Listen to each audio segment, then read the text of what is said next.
Hey, welcome to this new lecture. This is the most important lecture you have had so far in this course. So please try to make the most of it.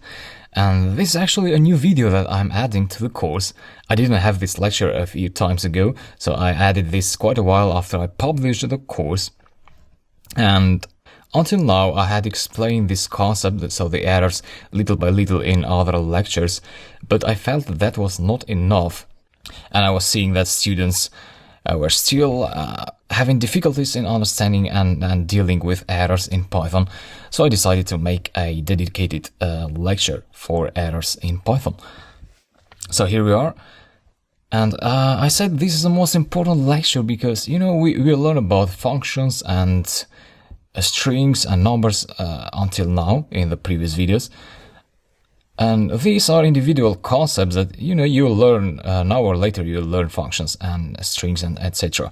But if you don't know how to read an error, how to understand an error and deal with it, if you don't know that, you'll have troubles dealing with everything, every other object like functions and strings and numbers, etc.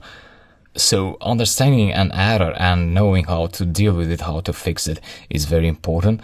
And even the most experienced programmers, they make errors in their programs. The difference is that they know how to read these errors, how to understand them and fix them. But everyone makes errors. So if an error shows in your program, don't panic. Just follow the instructions that I'll give you in this video on how to fix the error. So that's what this lecture is about. So what is an error anyway? An error in a program is a bug that causes the program to function incorrectly. Now, in Python, we have basically two types of errors. We have syntax errors and we have exceptions. Let's first focus on syntax errors and let's forget about exceptions. We'll go to exceptions after we explain syntax errors. I have this code here, and actually, this is a Python file. This is the icon showing on a Mac. So currently I am on a Mac computer. But that doesn't make the slightest difference.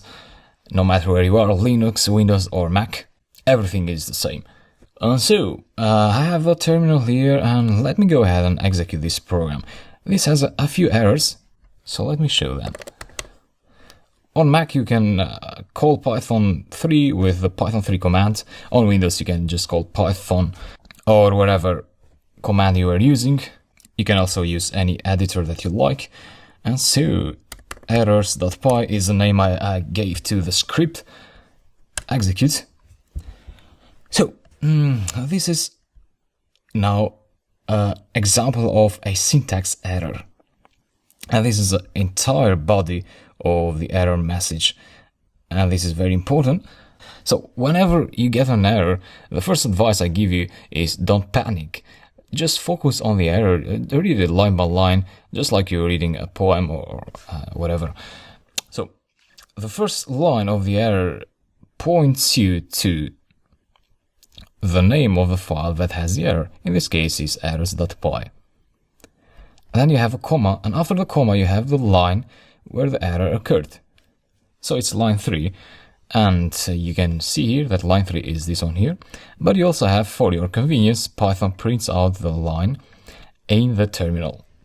So int 9, here is where the error is. And just after that, you have the type of the error. So it's a syntax error. You also have other types of errors, such as name error, type error, but those are exceptions. And I'll explain later why we call them exceptions. So this is one type of error, syntax error, and the others are exceptions. So this is a type, and then you have a description after the colon. Sometimes the description is more specific, more detailed. This time is just invalid syntax. So you have to figure out where you did some error, where you missed some syntax of your program. And you also have this arrow here pointing upwards. The arrow points you either at the token that the error is occurring or at the end of the token. So a token is, this is a token in this case 9. So it can be a number, it can be a string, anything. So at this point, this is pointing at the token, but it could also be like that. 999. Save the script. Execute. In this case, you see that it's pointing you at the end of the token. So around here you have an error now. And I know that int is actually a function. And functions in Python, they need to have brackets. So you need to pass 999 inside brackets, like that. And delete that. Save. And execute again. Alright. You've got another error, but don't panic again. This is my advice always. Instead read the error, it says file errors.py, the file, line 5. Oh, line 5 this time. So it's not line 3 anymore, which means that line 3 was fixed. So what Python is doing is it's going through all the lines one by one from top to bottom. It checks the first line, it says, oh, it's fine. No error there, goes to the next line, no error. Goes to the third line, no error this time. Fourth line is also fine. And fifth line has an error. So again, it's a syntax error. And this one is more specifically described. So missing parentheses in call to print. Note that you'll get this error only if you are on Python 3. If you are on Python 2, this won't be an error because in Python 2, print was a statement and was not a function. So with statements like return or print in Python 2, you didn't have to pass brackets. This syntax would be correct. So again, this arrow here is pointing you at the token. So we just add brackets there. Ctrl S to save the script and execute again. This time we don't get any error, so the script executed fine and printed out the output here. 1, 2, 3. So we had 3 print functions printing out output. This doesn't return any output because we're not printing anything. So this just gets the function input and produces some output, but that doesn't print anything. If you want to print it, you want to pass the print statement function there. There could also be other types of syntax errors, and such as you want to define a list 1, 2, and 3, but instead of closing it with a square bracket, you use a round bracket instead, like that. Save the script and execute. And you see that you got a syntax error, invalid syntax, at line 5, which is this one in here. Again, the arrow points you at the token, so you need to figure out how to fix this round bracket here. And you know that you need to close it with a square bracket, so that should fix the issue. So that's about syntax errors. They are very easy to fix. In the next lecture, I'll explain exceptions. So see you there. Hi again and welcome to this new lecture. In the previous lecture, we talked about errors in general, and I focused on syntax errors, which is one of the 2 types of errors you have in Python. So you have syntax errors and you have exceptions. Now we're going to talk about exceptions in Python. So every other type of error that is not a syntax error is an exception. And often all errors, syntax errors and exceptions, they are referred to as errors. So you're going to hear this all over the place. Now I have a new script here that I created for this lecture. Try to guess what I'm going to get as output when I execute this script. So I have a equals to 1, b equals to character 2, print int 2.5, and print a plus b. So guess what I'm going to get for a moment. Okay, now let me run the script, Python 3, errors.py. File errors.py, line 4, which is the last line. This one, we get a syntax error, invalid syntax. Now this can be very confusing for you now because you're looking at the print a plus b expression, but you don't see any error there. So for a beginner this can be quite frustrating, but try to look back on the left of the arrow here. So think of the arrow, that the arrow is pointing at the token and the token has not been written correctly in the script. So in this case, the problem here is that this line here, it has an open bracket, a round bracket, and then it has the int function, and then the int function has its own brackets that is wrapping inside its input. So these are the brackets of the int function, but the print function doesn't have a closing bracket. What I did is that instead of putting a bracket there, I actually wrote another print function. So Python was expecting a closing round bracket, but I typed in a print function. That's why this is saying that this print function is not in the correct position. That's the idea. So always when you see this arrow, first look at this line, but then look before that also. Sorry about this. So always when you see this arrow here, first look at this line here, but also don't forget that the problem might also be before this line. Okay, so that was about the syntax error. I'll explain why I talked about this syntax error here. Let me execute this again. So the syntax error was fixed now, but we still have another error.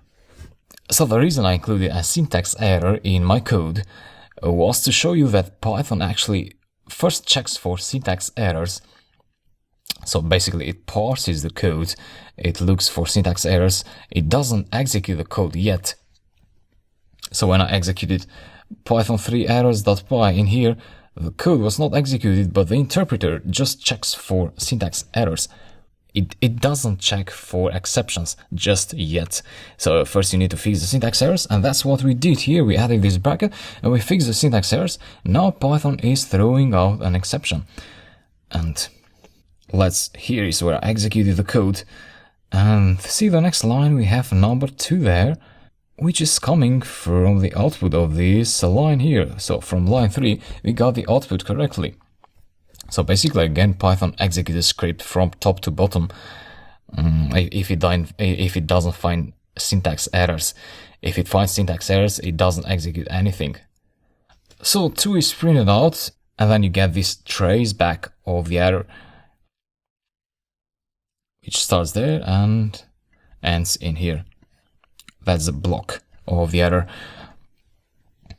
Sometimes the errors may have more than one type of error. So in this case we have only one type of error, which is a type error, but you may have multiple blocks here. However, the most important error that you must focus on is the last line of the error, so the last block of the error. In this case we have only one block, so we're focused on in that. And line 4, which is this one in here. This is the line. Again, the line is printing out just like in the case of syntax error. And here you have the type of the error here, which is a type error. So what's a type error? A type error means that there is something wrong with one of your object types in your script. And you have the description here, unsupported operand type for plus. So this is trying to say that the plus operator has an unsupported type. So the plus operator, in other words, doesn't support one of the types that you have given to it. So it either the type of variable A or the type of variable B. So it says int and string. So it doesn't specifically say that whether int or string is the object, but it says that you cannot use a plus operator with an integer and a string. And that's logically wrong, because you cannot add a number to some text. That's what Python doesn't understand, and it throws a type error. So exceptions are like logical errors, and you need to use your logic now to fix the error. And you use your logic by carefully inspecting the error, and that's what we did. So what we want to do, we want to fix this. Now it's up to me whether I meant to concatenate these two objects or do a mathematical addition operation. So let's say if I was intending to do an addition between these two numbers, then I would have to convert b to a float or an integer. Save that, execute, and yeah, in this case you don't get any error. You get 2 printed out from the third line and 3.0 from the last line that we have just fixed. However, if my intention was to actually print out the concatenation between these two strings, instead of converting b to a float, I would have to convert a to a string. In this case, I would get the text 1 and 2. 1 and 2. So that would be a string object, not a number. Even though here it shows as a number, it's just how the terminal prints it out. So again, these are errors that occur in runtime, so when the script executes.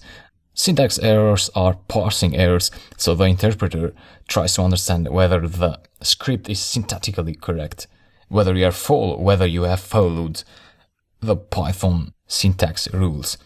So you need a bracket, a closing bracket for opening bracket, you need a closing quote after the opening quote, and so on. Now there are also other types of exceptions, not only type error. You may have a name error. Let's say here, instead of printing out that, we print out C. Save, execute. And here is a traceback. Again, 2 was printed out from the third line. And the traceback says line 4 at print C. Name error, name C is now defined. So again, this is not a syntax error because you haven't made any mistakes with the syntax. You have this variable name, which is correct. You have brackets opening around brackets and closing around bracket. So everything is syntactically correct, but this C object, Python doesn't know this. You haven't defined this C variable, so Python doesn't know what to print out.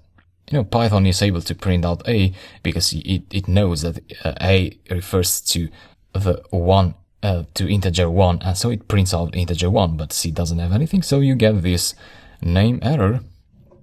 And whenever you get a name error, you know that this name here has not been defined by you. So to fix this, you may want to define C like that and execute, and you don't get any error. You may also have other types of errors, such as C divided by 0. See what you get. A zero division error, division by 0. That's the description of this error. So division by 0 is not mathematically possible or meaningful. And since Python is based on mathematics, then it throws an error. And you need to fix that. You need to remove that expression that divides by 0. And yeah, that's about errors in Python. I hope you understood a great deal of this lecture and the previous lecture as well. So it's relatively easy to fix errors. However, sometimes there are errors that you might have difficulties understanding and fixing them. So later, for example, we're going to work on libraries, and sometimes libraries, they have different kinds of errors. However, nothing to worry about, because there are other things that you can do for an error that you don't understand. And I'll talk about that in the next lecture. So I'll see you there. See you.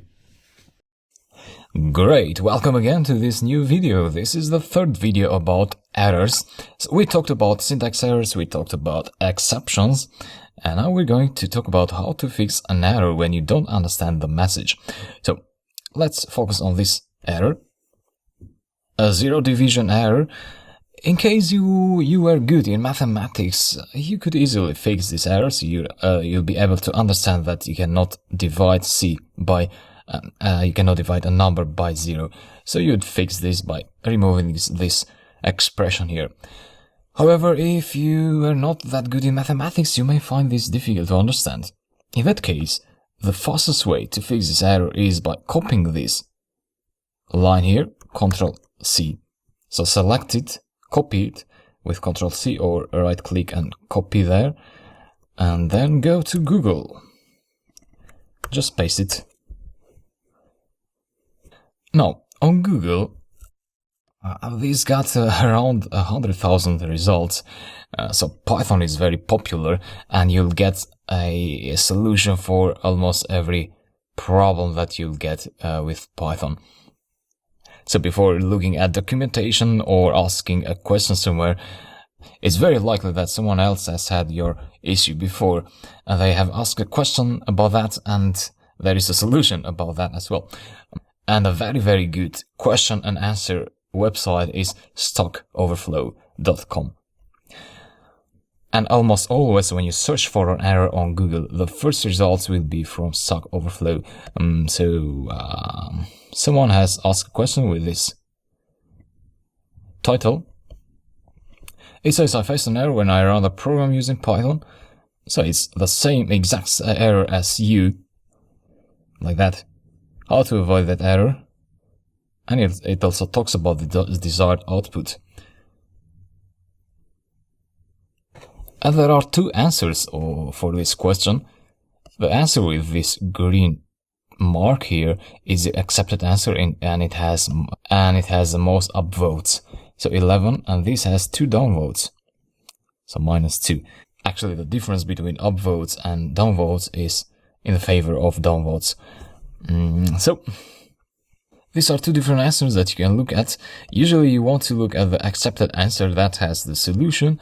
However, in this case, this also has the explanation. It says you cannot divide by 0. This causes Python to raise an error. That's still a good answer, and I think it didn't deserve to have this balance of votes. But this one gives a solution on how to handle an error, and that takes us to another concept, which is handling errors in Python. So let's say you have a program, you have a function that gets 2 input values, and then it divides those 2 input values. However, sometimes the user may pass 0 as a second input. And in that case, if you divide, let's say the first value would be 2 and the second value would be 0, your program would crash. And if you want, you can use exception handling to actually avoid that program from crashing. And you can do that with a try and except statement. Anyway, we'll cover that in the next lectures in this section. So this was about searching for an error on Google, and you can easily find the solution to that. As you see, these are very clear questions. It's a big community, and everyone can vote up and down and can comment. So basically, the answers are very accurate. However, you'll not always find an answer on Google. In that case, it's time to ask your own question. So the first thing is, again, you check if you understand the error and fix it if you understand it. The second thing is you do a search on Google, and if the first 2 fail to solve your problem, then it's time to ask a question. And you can ask a question either inside the course. So you can, while watching a video, you can browse Q&A, which stands for question and answer, and you can do a quick search if you find an existing answer to your question here. And if you cannot find it, then you can ask a question, or you can ask a question on Stack Overflow. You can use this button here, ask question, and I'll be happy to help you here on the course interface Q&A section, or other people can also help you on Stack Overflow. However, something is very important to know. The structure of your question is very important on getting a good answer. Sometimes there are very bad questions, like, let's say, my code is not working. How do I fix this? And that's all. With that very little information, it's very hard to get a good answer. So it's very important to ask a good question and I'll show you how to ask a good programming question in the next lecture. So that's a very important lecture as well. See you there. Hey, hi again and welcome to yet another lecture. In this lecture I'll show you how to ask a good programming question. As I mentioned in the previous lecture, asking a good programming question is very important to get a good answer. And let me first show you what's a bad programming question. For instance,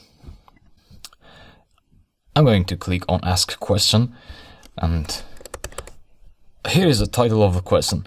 A bad programming question would have a very generic title like that. And here is the body of the question where you have to describe your question in detail. Some people, they just say, I got an error when trying to numbers. And I just pause the question. A better question would be to include the error, the code there that you executed, like that. However, that is also not enough because you also need to show the error message. So let me delete this, and a good programming question would be, when we're talking about questions that have an error, questions that talk about an error that you got in your code. So this is your code. A good title would be to include the error message. So that one would be a good fit. If it's a very long message, then you can also choose to include only the name of the error without that. And then a good question would be, hi, I run the following code and expected to get division in the last print domain, but I got an error. Here is my code. So you put the code there of your entire script. Don't worry, if your question is long, it's better to be long than to be incomplete. And here is the error. And here, make sure to include your entire error traceback, including the output as well.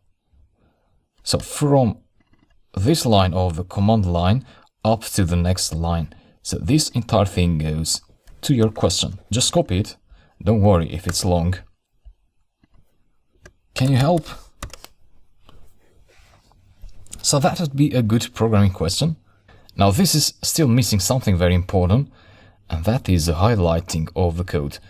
You need to select the code and click on this icon here. The error as well. And let me pose the question. External links must provide free educational content. Just click on proceed. And here is the question. And here is how it looks like on the other end. So this question has 4 good elements that make it a good question. The first element is that the poster is mentioning what he or she expected to get as output from the script that they were running. So it says that I was expecting to get the division in the last print statement, which is this one here, but I got an error. So the first thing is you need to include the expected output. You need to explain what you were expecting, because otherwise, if you don't explain what you were expecting, that the other person who wants to help you doesn't know the goal of your code or of your question, so it doesn't know how to help you to reach to that goal. So expected output is the first thing. The second thing is you need to include your entire code. And make sure that you include your code as text. It's better to use text as rather than screenshots, because text, the person who wants to help you can copy your code and run it on their Python interpreter. But if you include screenshots, they are images, and it's hard for other people to try out your code. If you ask this on Stack Overflow, your question would get closed, because if you ask it using a screenshot rather than the text version of your code. the question would get closed because there are very strong rules in Stack Overflow to have a high quality question and answer site. So that's the second element. The third element is you need to include your entire screenshot, entire error traceback, sorry. So from the beginning up to the end. That was the third element. And the last element, the fourth element, is you need to highlight your code. Just like that. You see, this is much more visible and easier for others to troubleshoot. So the course interface has that function there that you can highlight your code. On Stack Overflow, you also have that capability. So just go to ask question, you write your code here and highlight it, and then use this curly brackets. Yeah, that's it. If you ask good questions, the odds are that you're going to get a good answer as well. So I hope this makes sense, and I hope I showed you something that you didn't know, and I'll talk to you later. See you. Hi again, let's have one more lecture about errors in Python, and this particular lecture will be about handling errors. Handling errors can be an advanced concept to digest for now, because you're still going through the basics of Python and you haven't seen any real application yet. But later we will use error handling when we're building real-world applications. So you're going to understand error handling better later on. For now, let's just focus on the syntax and try to understand as much as you can. I'll go and do an example here, which I mentioned earlier. Let's say we have a function that does division between two given numbers, like that. Return A divided by B. And then you call the function here, divide 1, 2. In this case, the function will try to divide 1 by 2. And let me print out the output so that we can see it on the terminal. Go to the terminal and execute the script, so you get 0.5. Now that's good. However, if the user enters, let's say, 0 there, like that, execute, and your program will crash, so it will show an error. Now this one here is an example of a longer error message that I mentioned previously in the previous videos, that you might have more than one error in your traceback. So for instance, this says file line 4. This line here. So that line is where Python captured the error at first. So basically Python was trying to execute this line, but it couldn't do it. It didn't manage to do it because this line was trying to get the information from this function. And this function was trying to do this mathematical operation using 0 after the division. So that is not possible, and Python is pointing that out here. So that's the main error in line 2 in this expression. So that's where you should focus. However, when you ask questions, you should include the entire error message in your question, as I mentioned previously. So back to handling errors now. What I'm trying to say here is that you know, if you had other functions here and other lines of code that you want to execute, that you want Python to execute, but if the user passed this 0 number here, the other lines would not be executed, so your program would crash, and you don't want that. And the way to avoid that is by using try and except. So basically you try to capture the exception, to handle the exception, and the way to do that is quite easy. Try, you say try and return AB, so this has to be indented like that. So try is indented because it's under the function definition, and then return is indented because it's under the try expression. Then you have except, execute. So this has to be in the same indentation level with try. They are the same block. So except if there is an exception, what you want to do is print out you are dividing by 0 or is meaningless. So let me try this now. And you get 0 division is meaningless and none. Oh, sorry, I meant to do here a return, not print. I explain you why you get none there. And so you got none as an output because what the function did was it tried to do this expression, but it got an error, so it ignores this line, it doesn't execute it, and then it goes to the next line. So this line is executed when this is not executed. And so it printed out 0 division is meaningless, but it also printed out none because when you execute a function that doesn't have a return statement, such as in this case, we had a print statement here, a print function, not a return statement. In that case, if the function is not returning anything, it can have a print function or other function as well. But if it doesn't have a return statement, then it will print out none. So basically, it executes the other procedures, such as the print statement, it prints out the statement, but if it doesn't have a return statement, it prints out none. Anyway, save this now, execute again, and in this case you get only this 0 division is meaningless printed out there. So basically, if you had other lines of code here, like that, those would be executed as well. And that happens by using the try and except block, which makes sure that the code flow continues.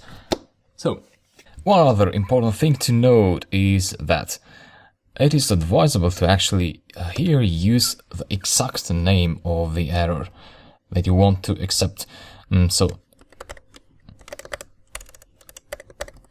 0 division error. And as you see, this got turned into blue. Which means that this is actually a Python keyword. It's recognized by Python. And in that case, if you execute this, you'll get the same output actually, like that. Or if you pass a number there that it is possible to get a division from, you'll get that. Sorry about the backslash. I typed that by mistake on my terminal. Execute again, so you get this. And so what I'm trying to say about the 0 division error is that, sometimes you might get other types of errors in your code, other types of exceptions. So let's say you have a name error there, and you are saying that accept all errors. When you don't pass this, you're basically including all types of errors there, and that is a bit dangerous for your code because you might have problems that you don't notice. And basically you are ignoring them, but you shouldn't. So it should be specific there, explicit, like that. If there are other types of errors, such as a name error, that name error will crash your program, so you know what's going on. And you need to be specific. If you want to handle that error too, then you can add another exception here, except name error for instance. Yeah, that's about handling errors in Python. I hope this makes sense. I hope I explained this well, and yeah, this is about errors. I'll talk to you in the next lectures. See you. Hi and welcome to this new section. In this section you're going to learn about two very important concepts in programming. These are functions and conditionals. So functions are used to keep your code more organized. So think of functions as small chunks of code which together build a program. That is what you need to know for now. Functions are useful for other things as well, but you'll understand it as you build the real-world programs. In the next video I'll write a function, but that is just a standalone function, so it doesn't interact with other parts of the code. It's just a function. But when you see the large applications later on, you'll see how the function integrates with other parts of the code. So that's a good thing of creating real-world programs.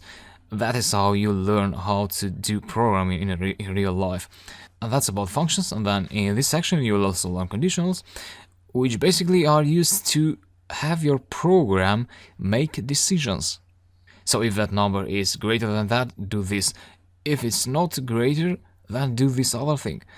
That's basically the idea, but you'll see it in action. So this is about the introduction of this section. I'll see you in the other lecture. Hi again, in this video you'll learn how to create a function in Python and how to use that function. So let me go ahead and create a script. Let me name this my function.py.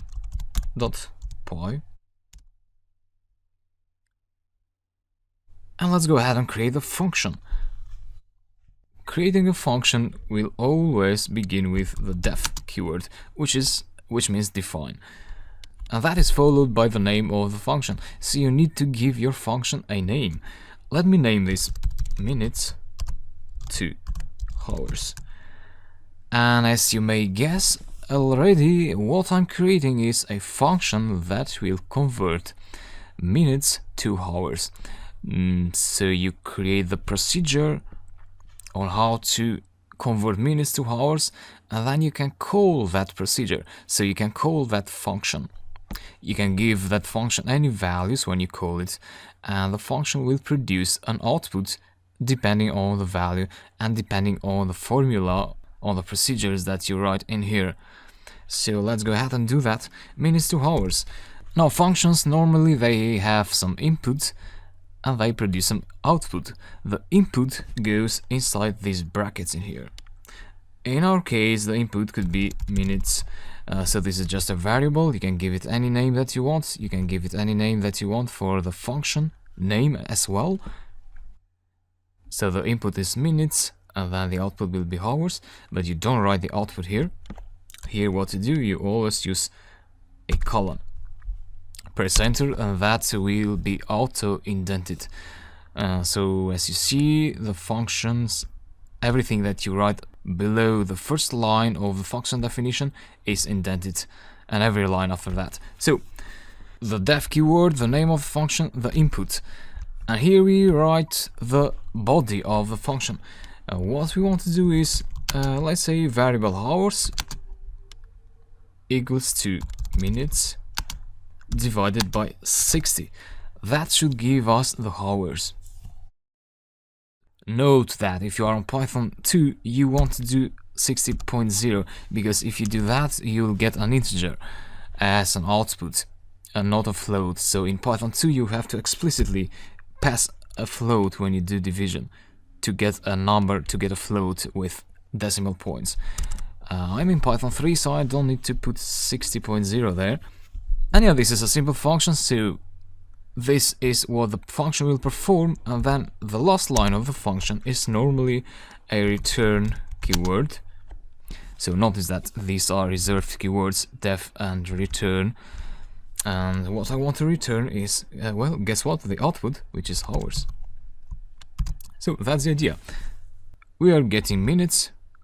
The user will input a value for that later when we call a function, and then minutes will be divided by 60, and that operation, that number will be stored in the hours variable, which is a variable that exists only inside the function. So this is called a local variable. If you call it outside the function, it will not work, but we'll cover that later. And so then we return the value of that variable.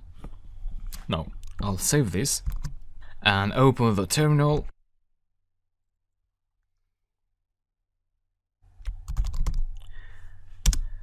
Make some space there, and let me execute the script. You get nothing. The reason for that is because what you did here is you just defined a blueprint. You are not using that blueprint. So what you do next is you need to go ahead and use that blueprint. So which means you need to call that function.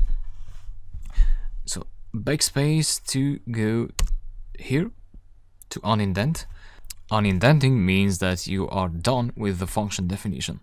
So when you start a new line, like here, that means you are not writing inside the function.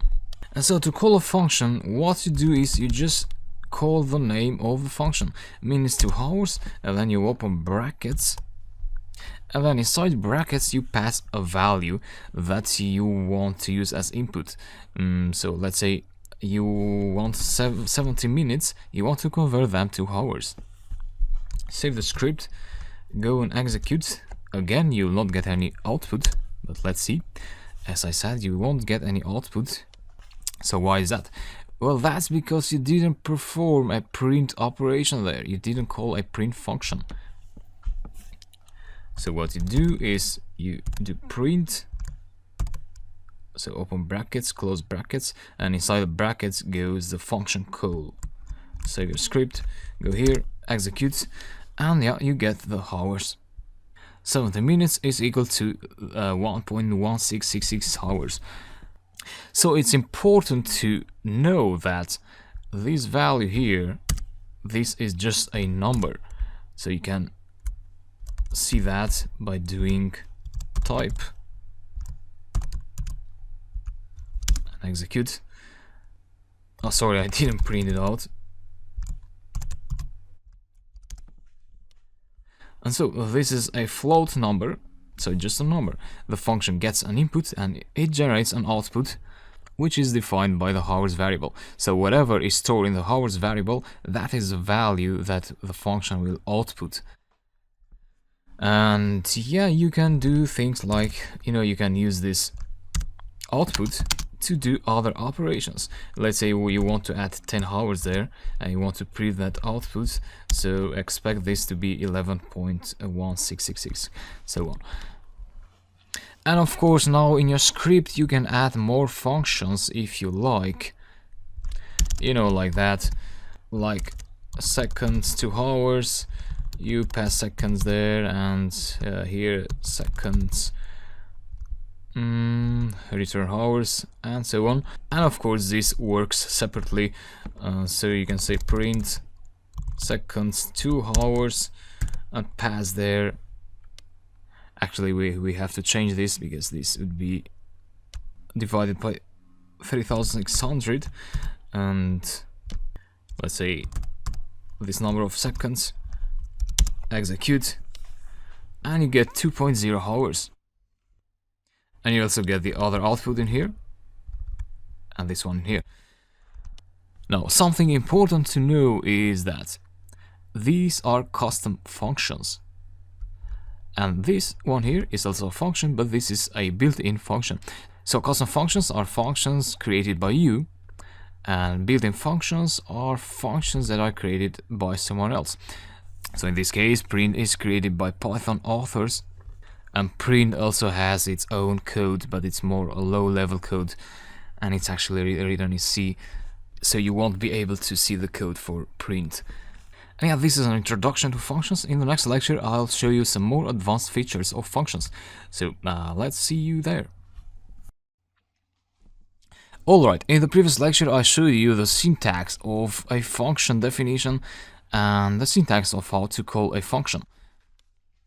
So this is the basic representation of a function. But there are some more things that you can add to a function. So that's what you're going to learn in this lecture.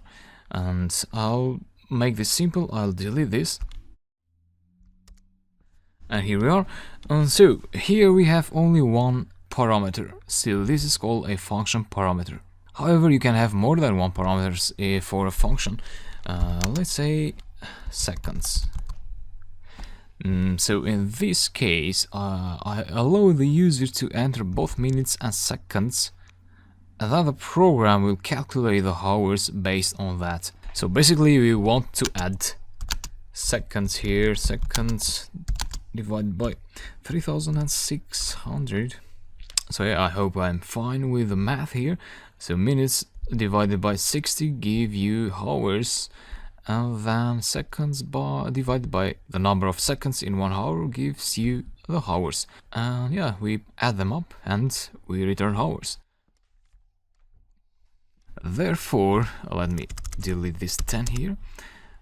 In this case, when you call that kind of function with two parameters, you'd want to pass two values, 60, let's say, and 300 for seconds.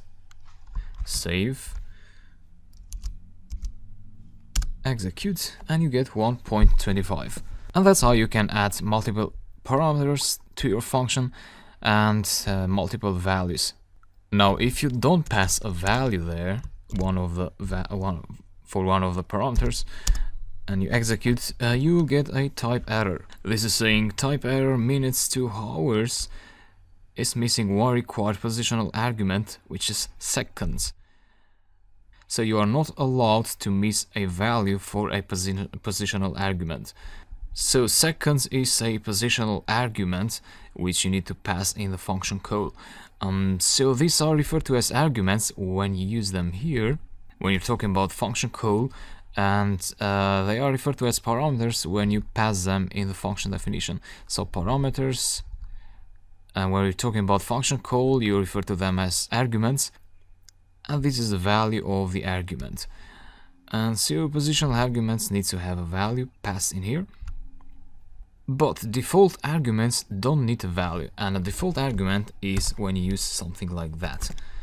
70, and let's pass 300 in here.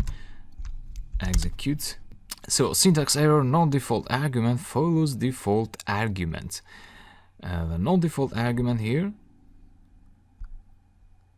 is this one. So positional arguments, such as seconds, are also referred to as non-default arguments. So the non-default argument second follows the default argument. That gives you a syntax error in Python, because Python will get confused when you pass this 300 here. So it doesn't know whether you pass it for this one or for this one here. Therefore, you need to pass the default argument after the non-default argument. So seconds and minutes. Now if you save the script and go here, this time you'll get a correct output. So 1.25. So let me summarize again what happened here. We have a non-default argument and a default argument which has a default value. Therefore, when you call the function and you pass only one value, Python knows that you're passing that value for the non-default argument. And for the default argument, Python will use the value of 70.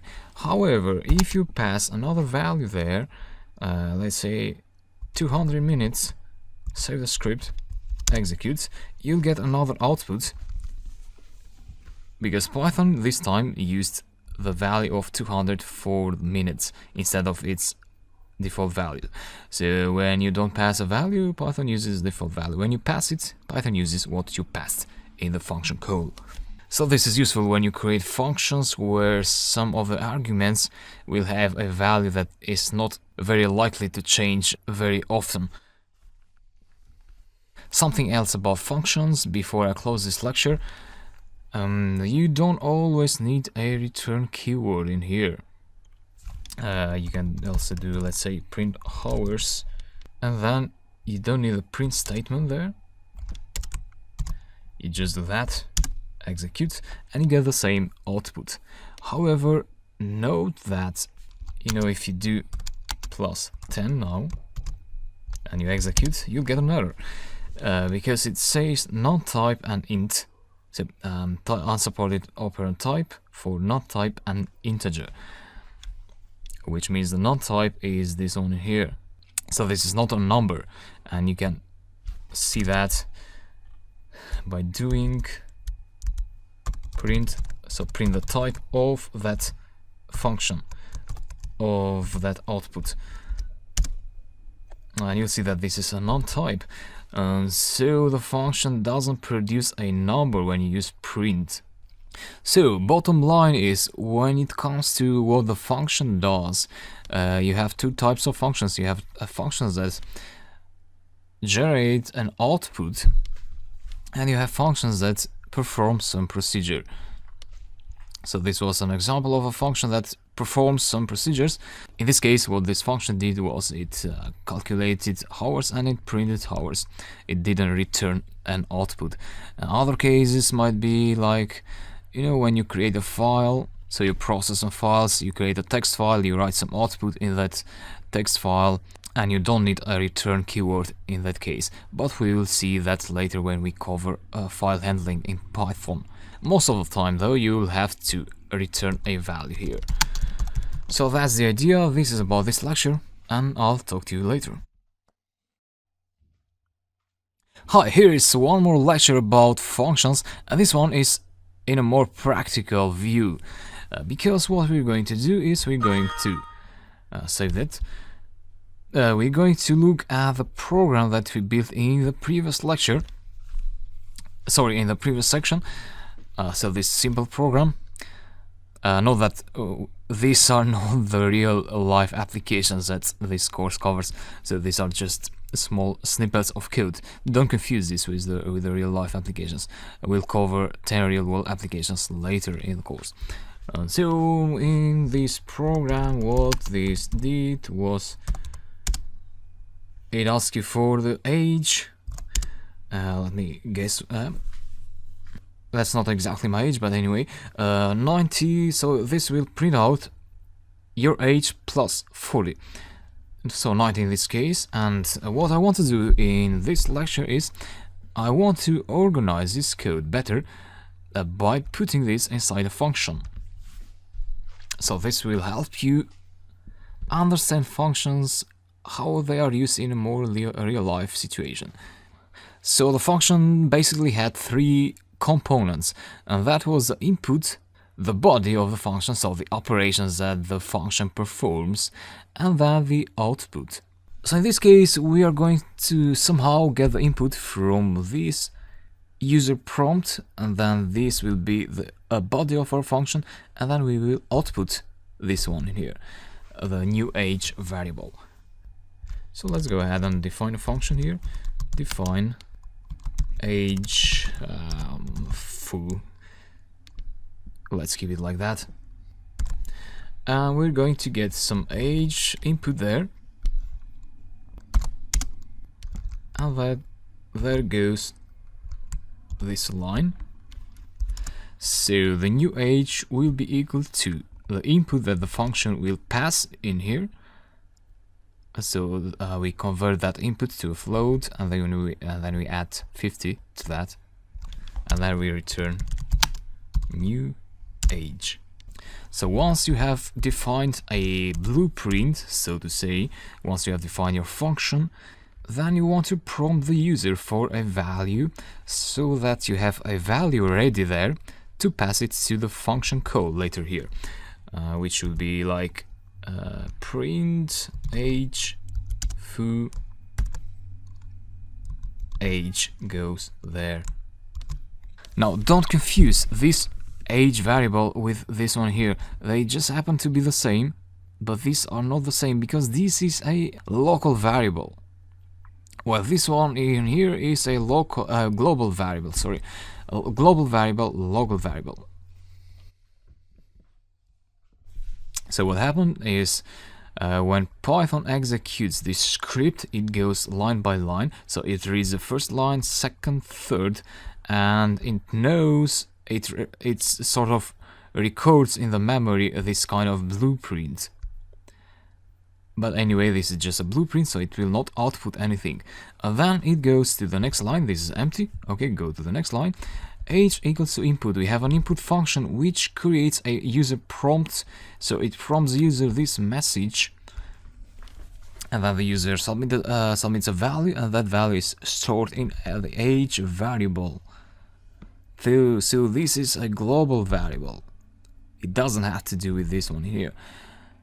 And then what happens is we call the function agefoo, and inside that function we pass the value stored in this age global variable. So let's say the user passed 40. 40 will be passed in here. So 40 here, which means this 40 will be passed to this age argument, so to this variable. So the local variable now will get a value of 40, and that value will be put in here. So float 40 plus 50 equals to 90, and that will return 90. And so that 90 will replace this thing in here, and Python will print 90.0 in the command prompt in the terminal here. Let me try that. Enter age 40, 90.0. And yes, basically that's how you integrate user input with functions. That's about this lecture. I'll talk to you later. Hey, hello again. In this lecture we're going to learn about conditionals. What is a conditional? Well, a conditional is a block of code which perform different actions depending on whether a given conditional evaluates to true or false. So let's go ahead and create a conditional in Python. I'll create a file, conditionals.py, and let me create a conditional block. And first of all, let me create a variable. Let's say a equals to 5, and here I'll create a conditional block.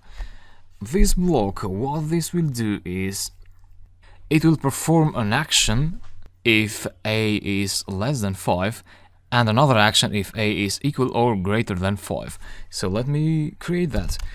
If this is our conditional starts, if a, let's say less than 5, print, let's say less than 5. Press enter. And if you want to perform more actions with this condition, so when this condition is true, this will be executed. But if you want to perform more actions, you can add them there. If not, then you can go to the next check. So that would be else. So you have a colon here, a colon there. So else print equal or greater than 5. Let me execute this. And we get equal or greater than 5. So why did we get that? Well, because, you know, if a is less than 5, which is not, so this evaluates to false, and that means this will not be executed. So Python will skip this line and it will go to the next one. This next line says else, so else means if this is not true, this will be executed. So equal or greater than 5. So in this case, if a is not less than 5, then there's no other option but a is either equal or greater than 5. So that's an if and else conditional block. However, if you want to add more conditionals there, you want to use elif. So let's do that. The first two lines stay the same. If a is less than 5, print less than 5. Elif a is equal to 5, print equal to 5. Else print greater than 5. Save and execute, and you get equal to 5. If a was 6, you'd get greater than 5, and if a was 3, you'd get less than 5. And that's a conditional block in Python. And yeah, try to get familiar with the syntax, and in the next lecture I'm going to incorporate a conditional with this block of code. So see you there. Hi again. You should be able to remember this program which we built in one of the previous lectures. What this does is it has this function definition which gets the age, and then it adds 50 to the age, and then returns age plus 50 here, and then you ask the user to enter some input, and then you pass that input to the program, and then the program produces you know, the age that the user submits plus 50. That's the idea.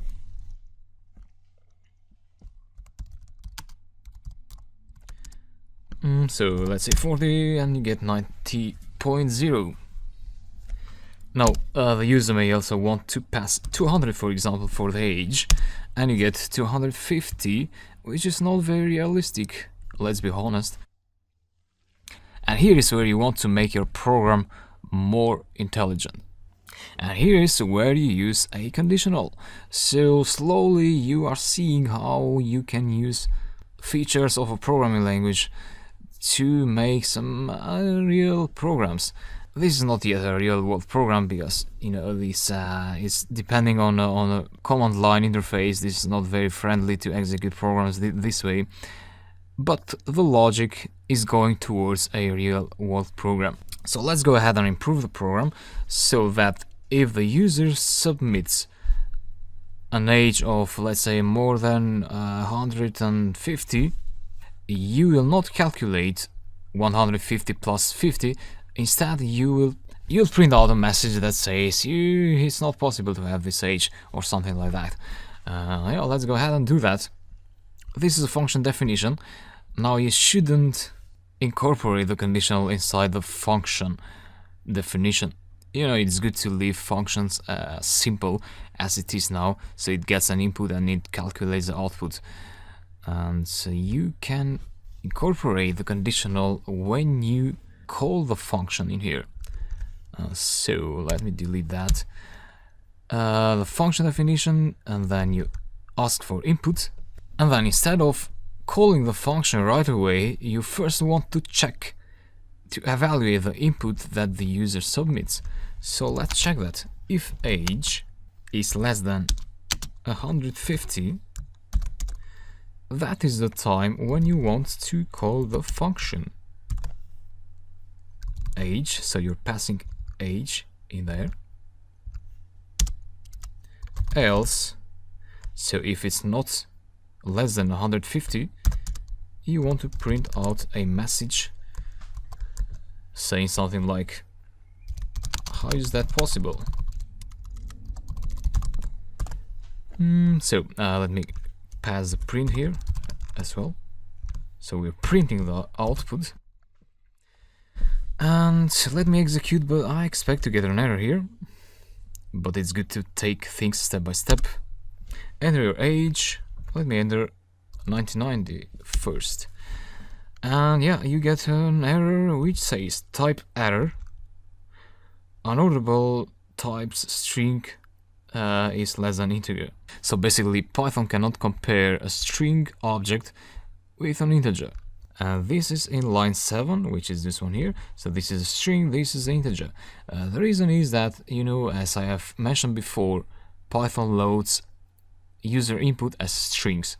So age will be a string data type. So you want to convert that into an integer or a float. It's good to convert it to a float. You can either do that here or you can do it here. I'll do it here, like that. But if you do it there, then you can remove that from there. So you don't need to convert age twice to a float. You know, you can convert it at the source in here, and then you can use it directly everywhere in your code. So this is good when you're using this input more than once in your code. You can convert it directly in here, float. Save, try again. And you get the output. So 99 plus 50, 149.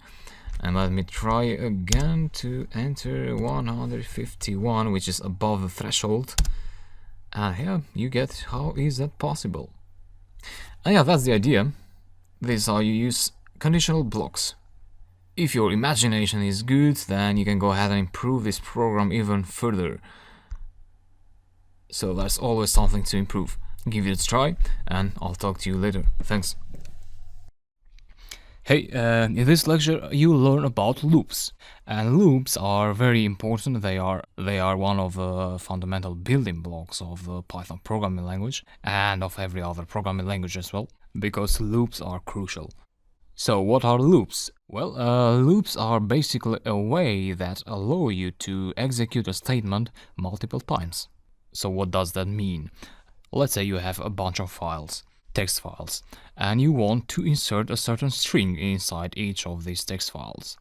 So you'd have to open those text files in Python by writing the Python code that corresponds to opening a file, and then you'd insert that string inside the file and close the file and save it. So there is some code that does this opening and inserting the text and closing the file. And if you had 100 files, you'd have to execute that code 100 times. So you'd come up with, let's say, 100 lines of code. But that doesn't sound very efficient. So that's what loops are for. So a productive way to solve the problem that I just mentioned would be to create a list of these files, so a Python list of the file names, and then you would use a loop to iterate through this list of file names. And a loop would do all that in just a few lines of code. And there are two kinds of loops in Python. There is the for loop, and the example that I just mentioned would be solved using a for loop. And we also have the while loop. A while loop does also repeatedly execute a statement that you write, and it executes it as long as a given condition is true. So let's say you have a user that is trying to log in your web app, and while he keeps entering the wrong password, you'd continue executing a statement that would reject his login into your system. So while the password is wrong, reject the user, something like that. So that's about the definition of the for loop and the while loop. In the next lecture I'll show you the syntax of the for loop, and by also looking at an example. So see you in the next lecture. Good. Now you know the definition of a loop, and you know that we have for loops and while loops in Python. And in this lecture you will learn how to write for loops. Now a for loop normally iterates through a list of objects and applies some methods or some functions or some operations over each of these objects. The array that the for loop iterates through is not necessarily a list. It can be a tuple, sometimes it can be a dictionary, it can even be a string. So every object that is made of other simpler objects. So let's create a list first. Let's say emails is a list of 3 emails, 3 email addresses. So let's write some fake email addresses here. me@gmail.com, you@hotmail.com, and they@gmail.com. Now let's say you want to apply the print function to each item of this list.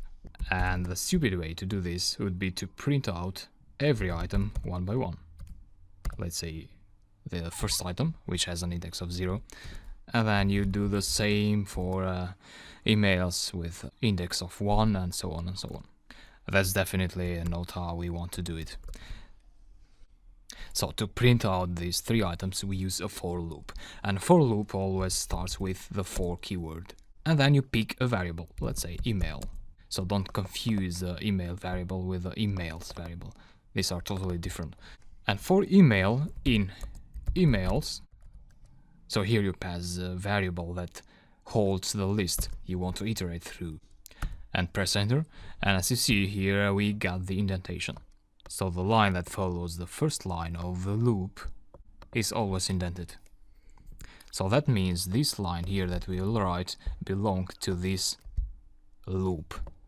So it's part of this block. And here is where we write the action, the statement we want to execute multiple times. So we want to print the email. So that is very straightforward and very clean and very readable. And let's execute this first before I explain it to you better. Save the script first and execute. And this is script 4. So we got the 3 items printed out on the screen. And I obviously got an @ wrong here, no problem. So what the code does is that you say for each item in the list emails, print out the item. And of course you can use every variable that you like if this is more readable for you. So for each item in the emails list, print out the item. Great. Let's do something more fancy here. I'll delete this line of code. And now I'd like to print out only the emails that have a Gmail address associated with them. So I don't want to print out any other item rather than the Gmail ones. So that means we want Python to make a decision. If it finds Gmail in the item, in the string, it will print it out. If it doesn't find it, will not print it out. So we want to use a conditional here, and that would be an if statement. So again, we say for each item in the list, if the string Gmail is in item, print out the item. So I'm sure this was easier than you were expecting. Let's save, Ctrl S, and execute. So we got only the Gmail accounts printed out. So again, we are saying for item in emails, and when we do this, Python grabs the first item of the list. So the first iteration is about the first item, and this item is temporarily stored in the variable item. Then while this value is stored in this variable, Python checks if the string Gmail is in that variable. So with the first item, this is true, and that's why Python prints out the item. So it prints out me@gmail.com. Then it goes to the next item. If Gmail is in that item, it prints out the item. In this case, Gmail is not there, so it doesn't do anything, and it goes to the next item. So that's why we call it a loop.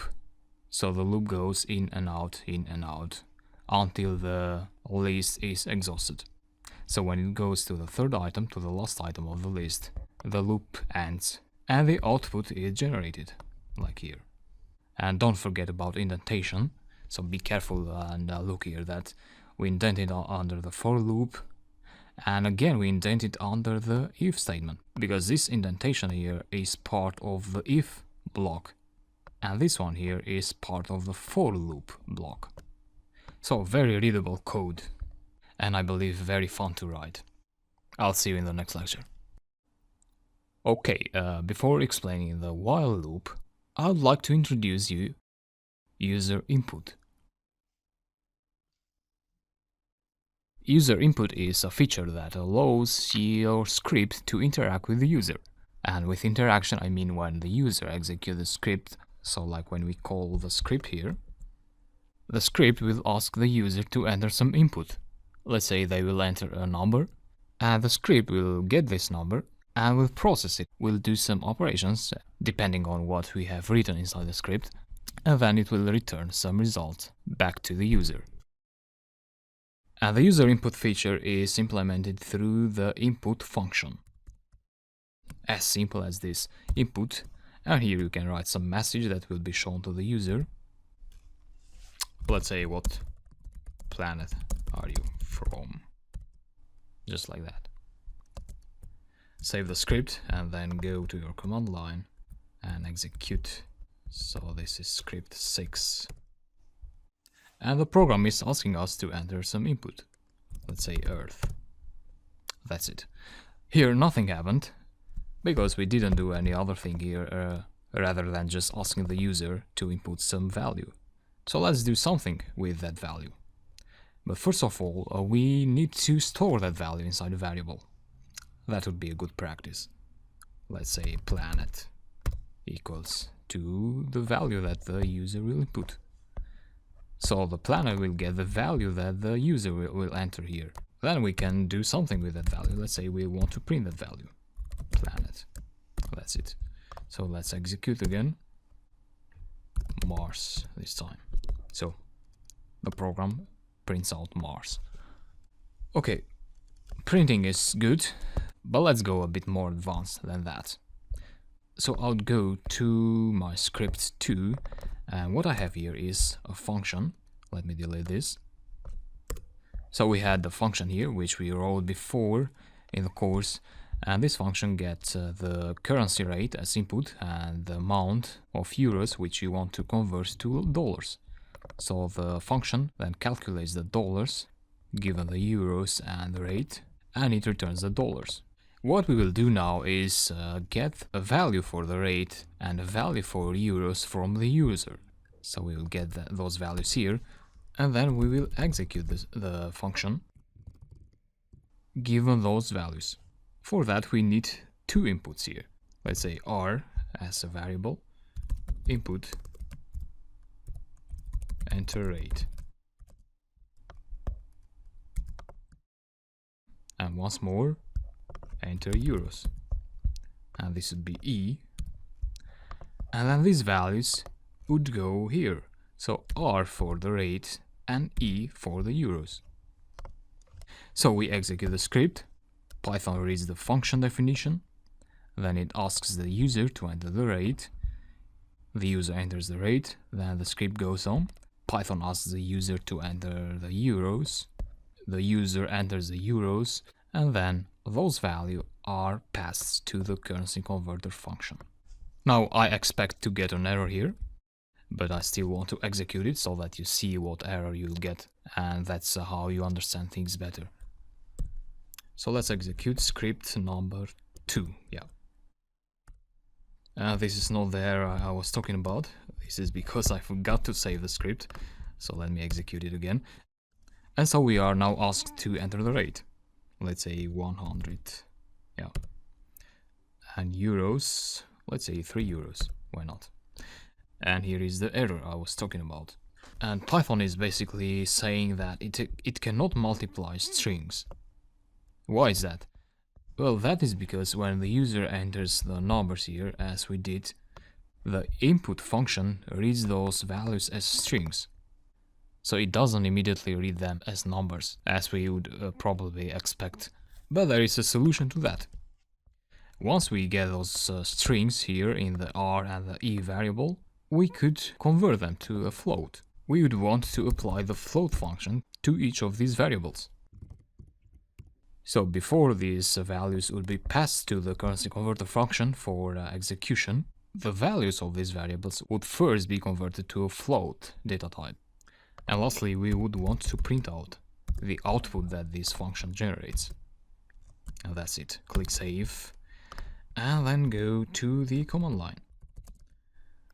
And script 2, enter the rate, let's say 4 euros, 100 this time. And so we get 400. So that was how you can make your script interactive, so that the script can get the user input, process it, and then returns an output. In the next lecture, I'll be incorporating the user input function while teaching you the while loop. So I'll see you in the next lecture.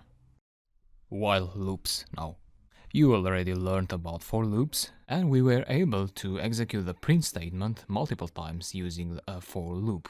For loops are used much more often than while loops, but while loops also have their area of application sometimes. And in this lecture I'll write a very small program that will demonstrate the syntax of a while loop. So let's start. A while loop starts with the while keyword. Let's say we want to write a program that will compare a password against the value that the user enters. And while the password entered by the user is not the same with the password that we know, the loop will keep occurring over and over again until the user enters the correct password.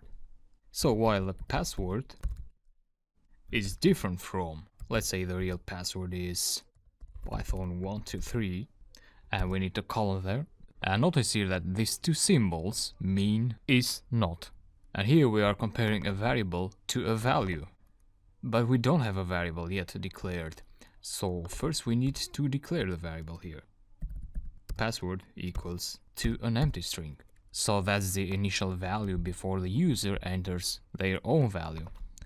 And here we want to get the user value.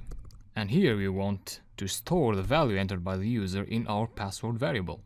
So input, enter, password. Now, once we get the value in our password variable, we want to compare that variable.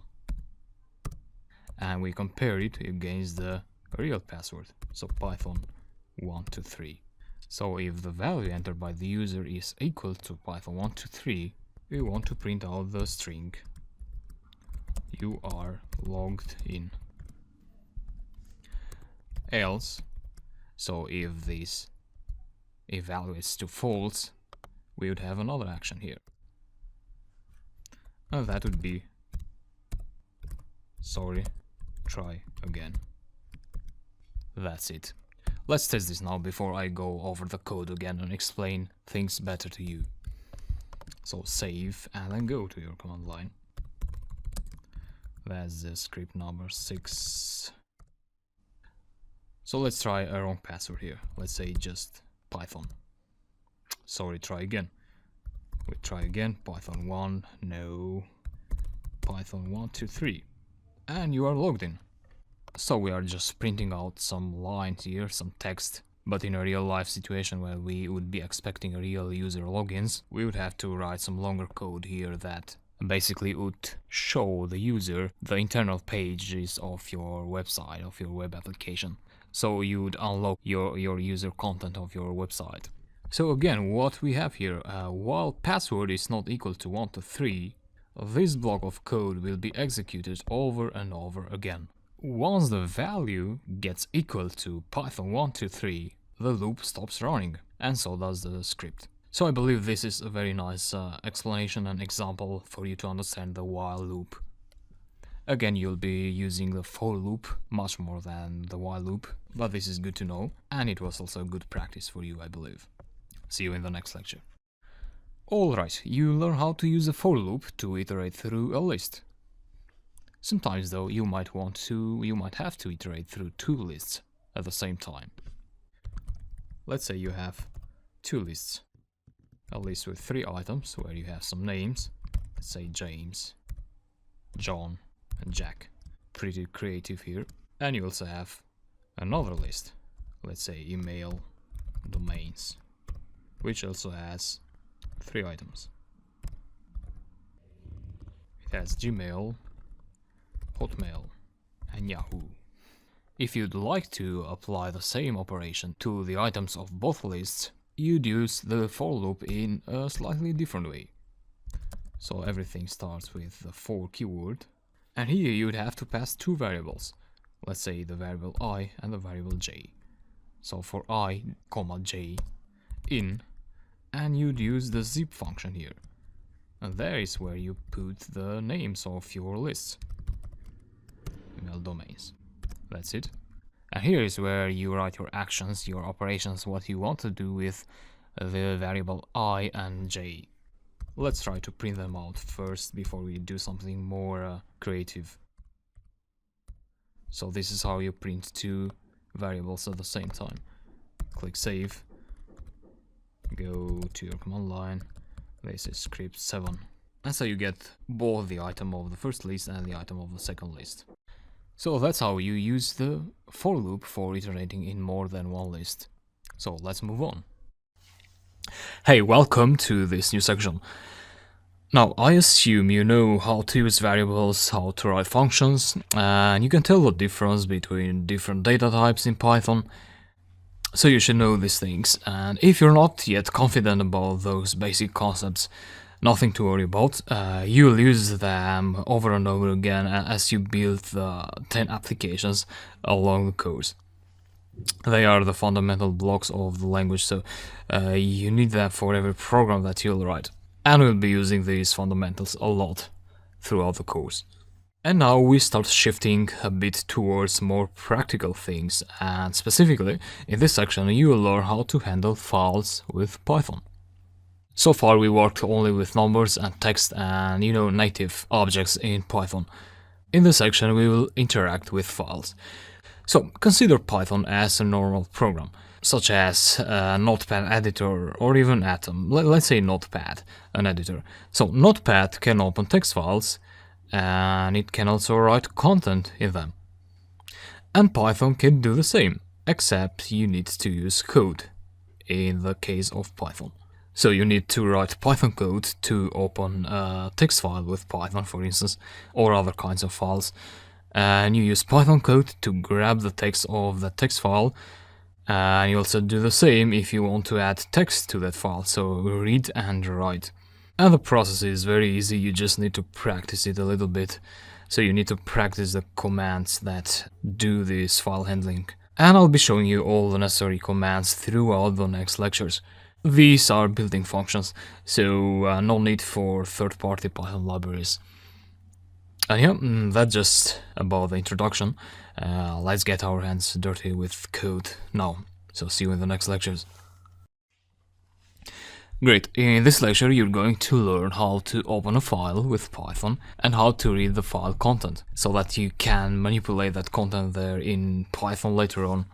For instance, you may need some data, you may need to read some data out of a file. Let's say that would be a file where you have weather observation data, and you want to open that with Python, and then you want to send an email with Python to, let's say, your email address automatically. So Python needs to read the content of that file as a string, and then it sends that string as an email to your email address. So that was just a random example. If you're an experienced programmer, you may find it easy to wrap your mind around how to use file handling techniques, so about real-world scenarios. If you're not a programmer, we'll be using file handling techniques in real-world examples, so in the application that we'll be building. Nothing to worry about. So let's look at the syntax then. Python can be used to handle both binary and text files. Text files are files with a txt extension, such as this one here, so example.txt. And you can open such files with editors such as Atom. And we also have binary files such as this DLL file in here, which you cannot read with an editor, as you can see. But mostly you'll find yourself working with text files. So here is a simple text file, and what I'm gonna do now is I'd like to read these 3 lines in Python and print them out on the Python shell. So printing is crucial when you want to test things out. Let's say we're about to write a program, as I said, that sends an email. But first of all, you want to take things step by step. So you want to make sure that you're reading this file correctly with Python. And to make sure that you're reading that correctly, you want to print them out. You want to print the output in the shell. Once you see that the printing is working correctly, then you go to the next step, and instead of printing out that string, you take that string and pass it to your function that produces, that sends email. So it's good to do things one at a time. And now I can either go ahead and create a Python file where I write the code to read this file, or I can use the interactive shell.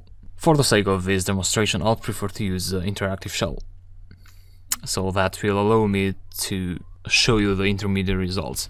So I write a line of code and I show you something, and then I write the other line and so on.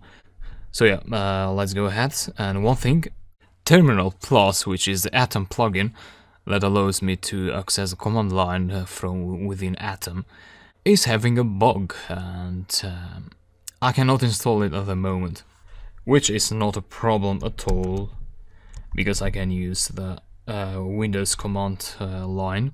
So shift right click and open command window here, and that will open the command line in the current directory, which is this one here, so Dropbox pp files. Here is where I have the example.txt file that I'll be working on. And yeah, Terminal Plus is good because you have everything in one window, and it's especially good for me to make these videos so that I have things organized. But using the terminal of your computer is essentially the same thing. So to read the content of a file with Python, you first need to open that file using the open method, and then you want to read the file content using the read method. So first of all, you want to create a variable, let's say file, and then you use the open method, which is a built-in method, and then you point to the file that you want to open. And there is one more argument there you need to pass to the open method. So the first argument is the file input, and then you need to pass the mode that you want to open that file. And R means read. So the most important modes are R and W. R is read and W is write. So let's focus on R now. If you execute that, you'll get an error. Why? Because I haven't opened Python yet. And yeah, sorry about that. Let me write that again. So I was writing code in the command line. And R. Execute, and that was successful. As long as you don't get an error, that is successful. So what is file? If you check what file is, you'll see that it's a text IO wrapper, or you can call it a file object. So what we did is we imported that file in Python by creating a special object in Python. And remember, I told you that Python opens files as other programs do. So if you try now to delete example.txt, you'll get a message that the action can be completed because the file is open in Python. So once you have opened that file, you may want to read it and to read the content of the file. And it's wise to save the content in a variable. So I'm calling this variable content. Then I'll point to the file object, which is saved in the file variable, and then to the read method. Just like that, and execute. Nothing happens, so that was successful. And now if you print content, you'll get the text of the file, which is actually a plain Python string. Sometimes though, you may want to save the lines in a list. So instead of using read, you want to use read lines.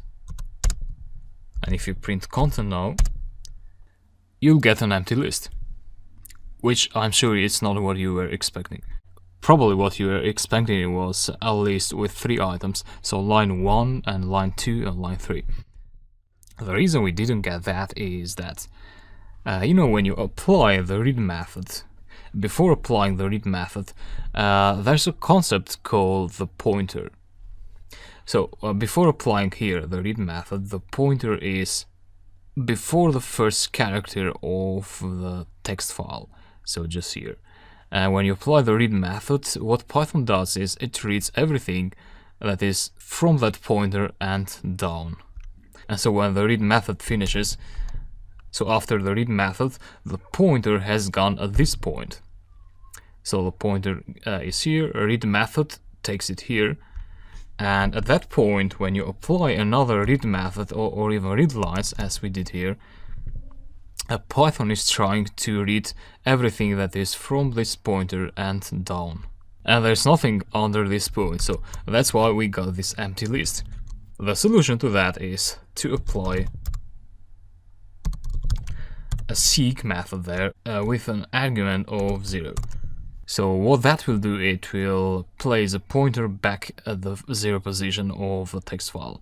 So if you execute that, you get a message from Python which you don't need.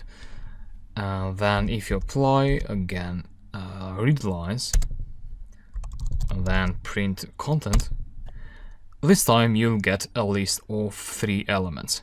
So line 1, line 2, line 3. That's what the seek method does. And I know at this point it's hard to imagine why do you use the seek method. But in one of our applications where we're blocking destructing websites in our browser so that we cannot access those websites, which is good for productivity. In that application we'll be using the seek method. There you'll understand how that comes into play. So it's actually very useful in certain scenarios. It really gives you lots of control over the files. And yeah, back to this list, you see these \n characters there. So one here, and another here, and yet a third one here. And \n in Python means a new line. So we have here line 1. But then when I created this text file, I did it like I wrote line 1 and then I pressed enter. So in other words, enter is the \n.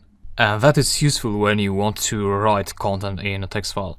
So we'll be using \n later in the next lectures to write content in separate lines in a text file. And to get rid of those characters, to end up with a clean list with line 1, line 2, line 3, there may be different workarounds there, but what I'm thinking of is list comprehension. So our existing list is content, and you can either create a new list, let's say content1, a new variable to store the new list, the clean list, or you can update your existing variables by passing content there, and that would be equal to a new list. So now you want to create this new list on the fly using a list comprehension. So that would be rstrip, which is a method that removes some characters from a string. And in this case, we would want to remove \n. So I there is a temporary variable of the list comprehension expression. And you want to say for I in content.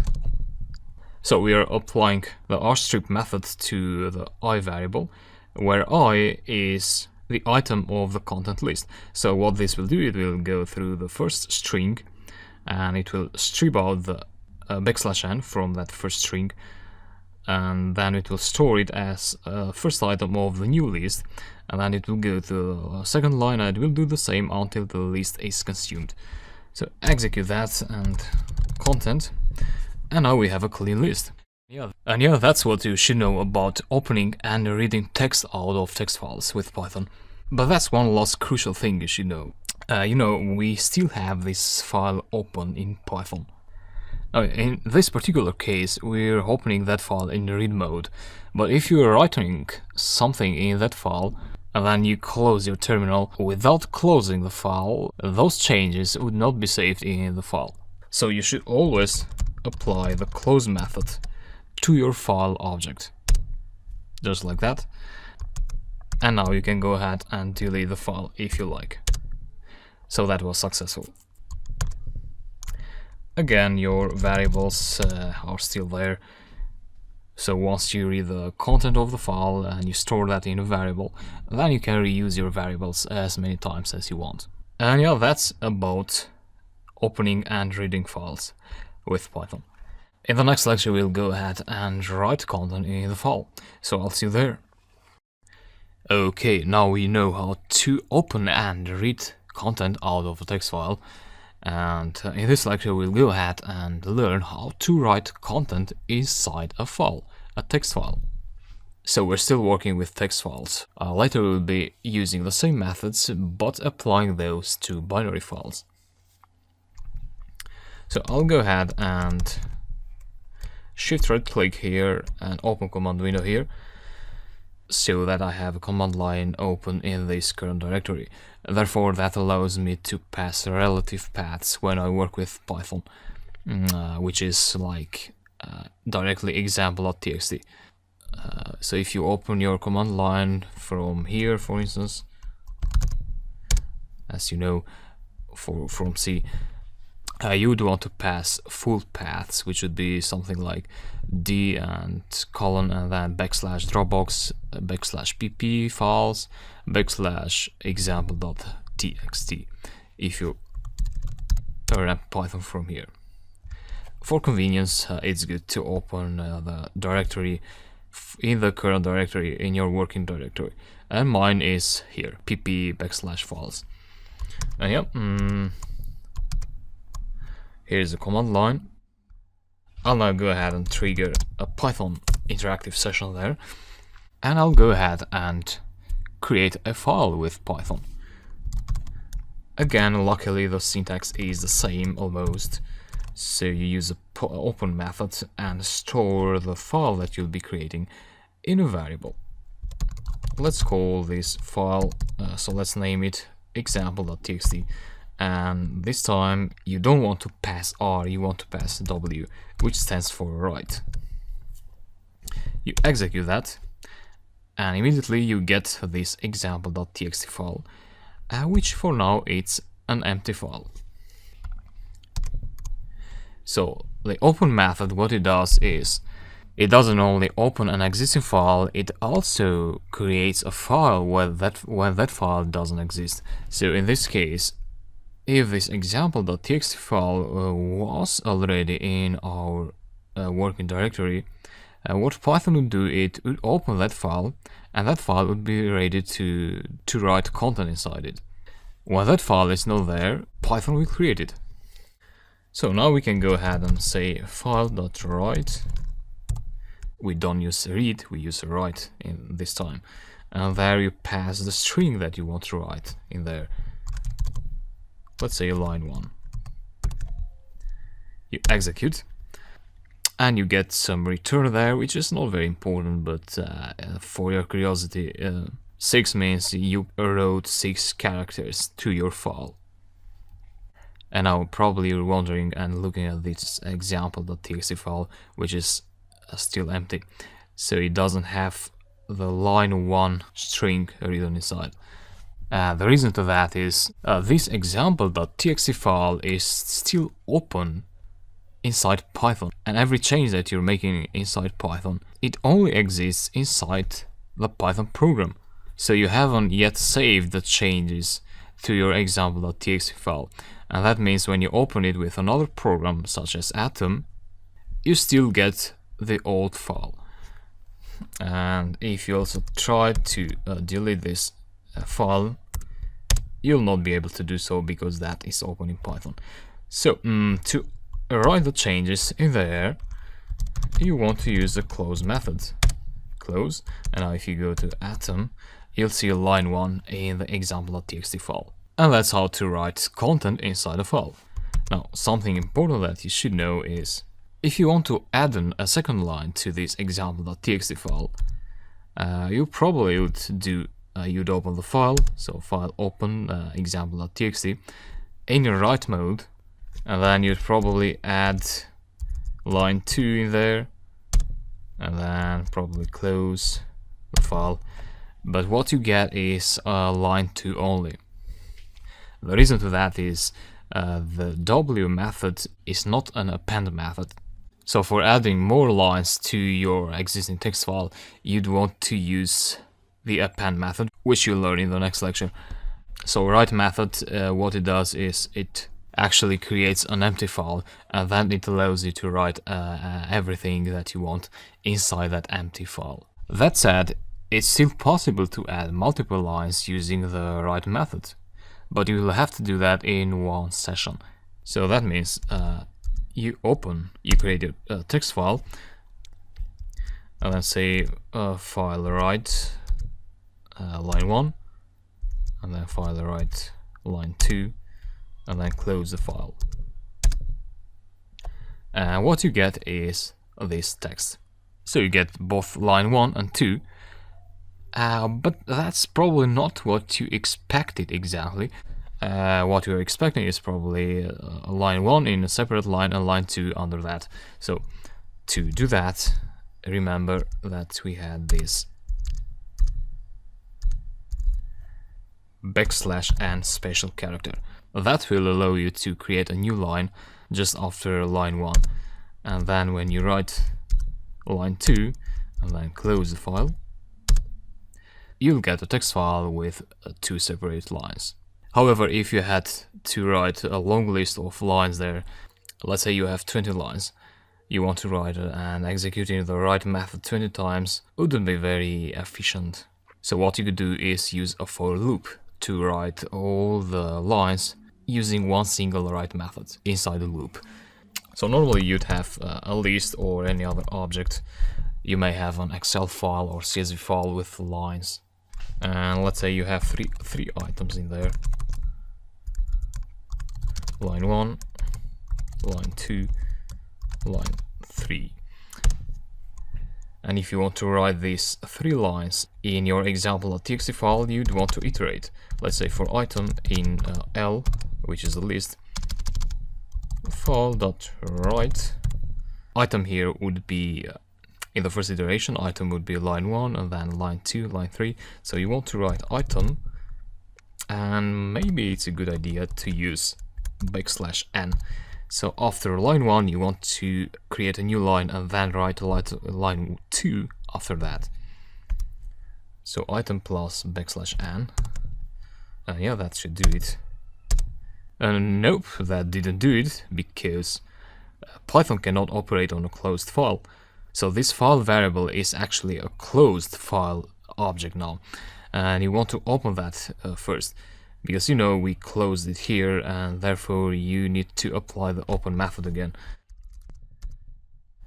So again, file and open, you open that file, and then go ahead and say for item in L, and we do this. Execute. That was successful, but you still don't see the changes in your txt file, because you need to close the file.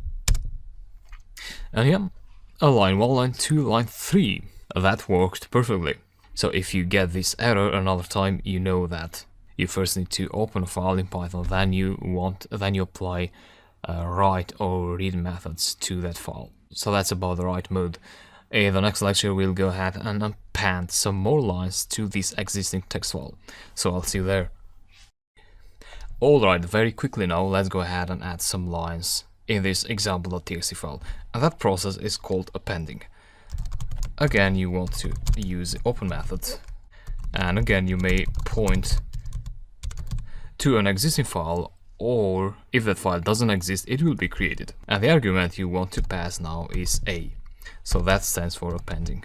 As you can observe now, in contrast to the previous lecture, our text file was emptied, but in this case we still have these 3 existing lines there.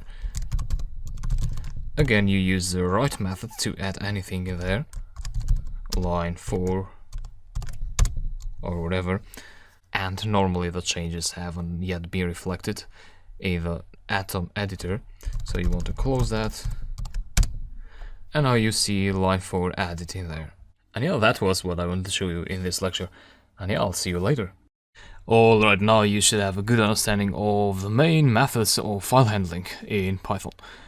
And so I have a list of all the other modes here that you can use for file handling, and so we did R and W and A. Now you also have these combinations, so for instance R+, what this should do is it opens a file both for reading and writing, because you know with R you can only read, and with W you can only write, so this allows you to open for both reading and writing. And so this also, W+, it also opens a file both for reading and writing. So we're talking about reading and writing in the same session. So you open a file, and before you close it, you can apply a write method between these 2 expressions, and read method as well. Now the difference between R+ and W+ is that with W+, it will overwrite your existing file, but with R+, it doesn't overwrite the existing file, but it places a pointer at the beginning of the file, and then if you write something, then you'll write that text above the existing text, and we'll be using this in one of our applications, so you see how this comes in handy. And lastly we have A+, and this will place your pointer at the end of the file, so like in here if you were reading this, and then you can append things under that.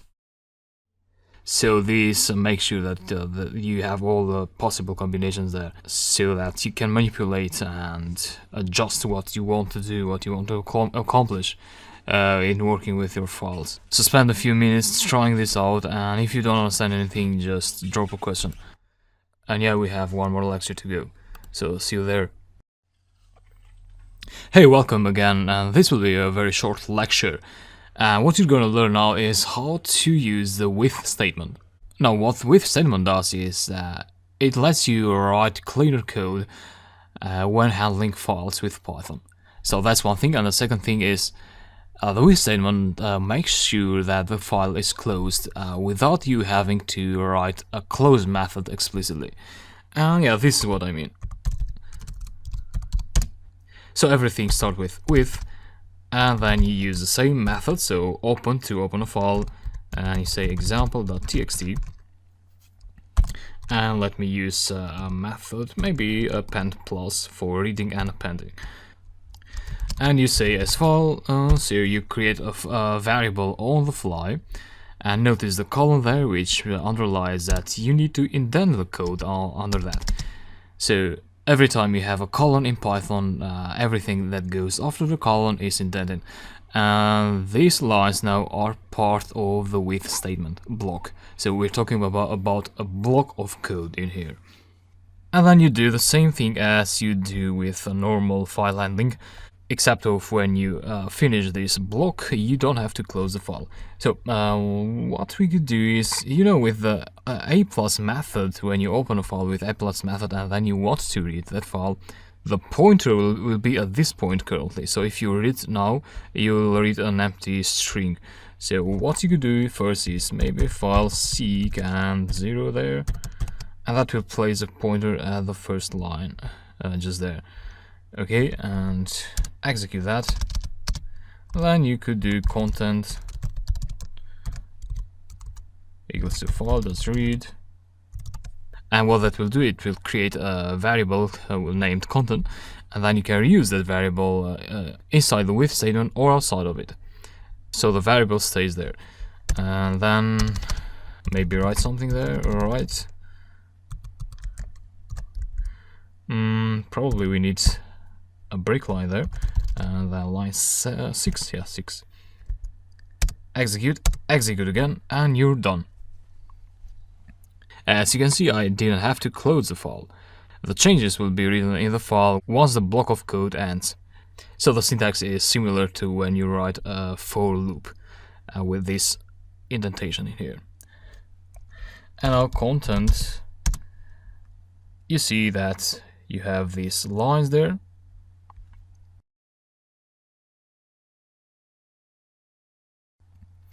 And also, if you open example.txt again, you see that line 6 is there. And yeah, that's about the with statement. In rare scenarios, you'll still want to use a file.close, especially if you have a long code to write. So if you want to open a file in the beginning, and then you do a lot of work with that file. So maybe you're interested to keep the file open. But for quick writing and reading, use the with statement, because that will make your code look cleaner. And yeah, that closes this lecture, and I hope you learned from it. And I hope you're enjoying the course, and please leave a review if you're feeling like so. I would appreciate that. And yeah, I'll see you in the next lectures then. We have more to go, still a lot of things to learn. I'll talk to you later. Hi there, and welcome again, and here we are with a new section. And at this point you know how to use things like loops and functions and conditionals, and even you know how to do file handling with Python. And in this section we're gonna have some lectures where you'll learn how to perform some more advanced functionalities that will really help you understand and do things in certain scenarios when programming with Python. And these are things like understanding and using external libraries, and handling dates and times in Python, and commenting and documenting your code. So quite a few interesting things, and after that you'll be ready to build the first real-world program along with me. So yeah, let's go quickly through this section, and I'll talk to you in the next lecture. Now, when you install Python, what you do is you make available the Python built-in code. An example of this built-in code would be the print function. So let me open a command window here and call Python. So when you say print, you execute and everything works perfectly. So where did you get this print function from? Well, when you start a Python session, like here in the interactive shell, or when you run a Python script, the session loads together with a bunch of built-in functions and methods. And this is one example, so the print function. Now, there are also commands that are not loaded when Python loads, and these are considered to be less frequently used by programmers. So it has been judged that it's not a good idea to load everything into memory when you load Python. So the solution here, the workaround, is that you can load these commands explicitly yourself when you need them. And to do that, you use the import keyword. So let's say you want to concatenate, so to merge a bunch of text files that you have in a directory, in a folder. So you want to merge the text in one single file.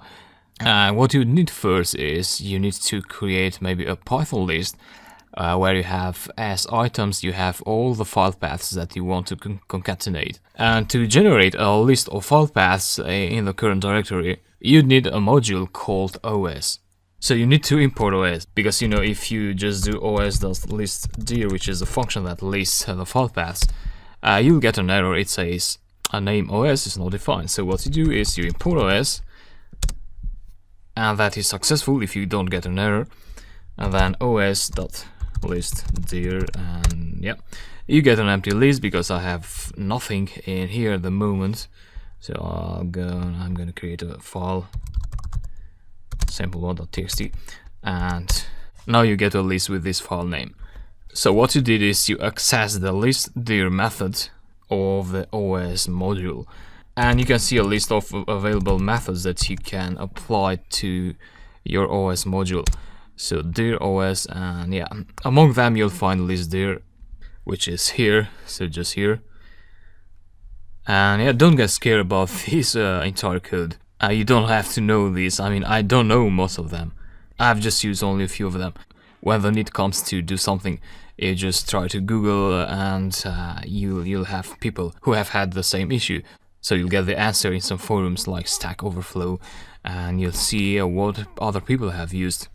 And yeah, this is called introspection. So when you inspect your code, when you see information about the code, like we did here with the dir function.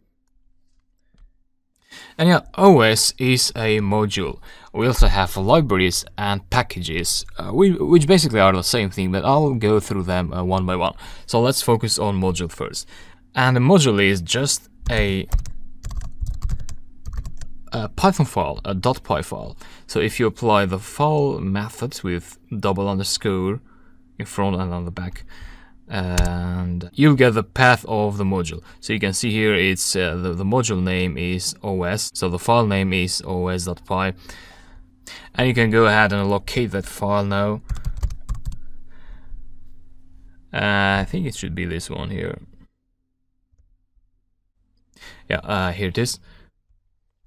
So this is my Python installation, and you have a lib folder in there, and just inside that you have all the external modules that you can import in Python.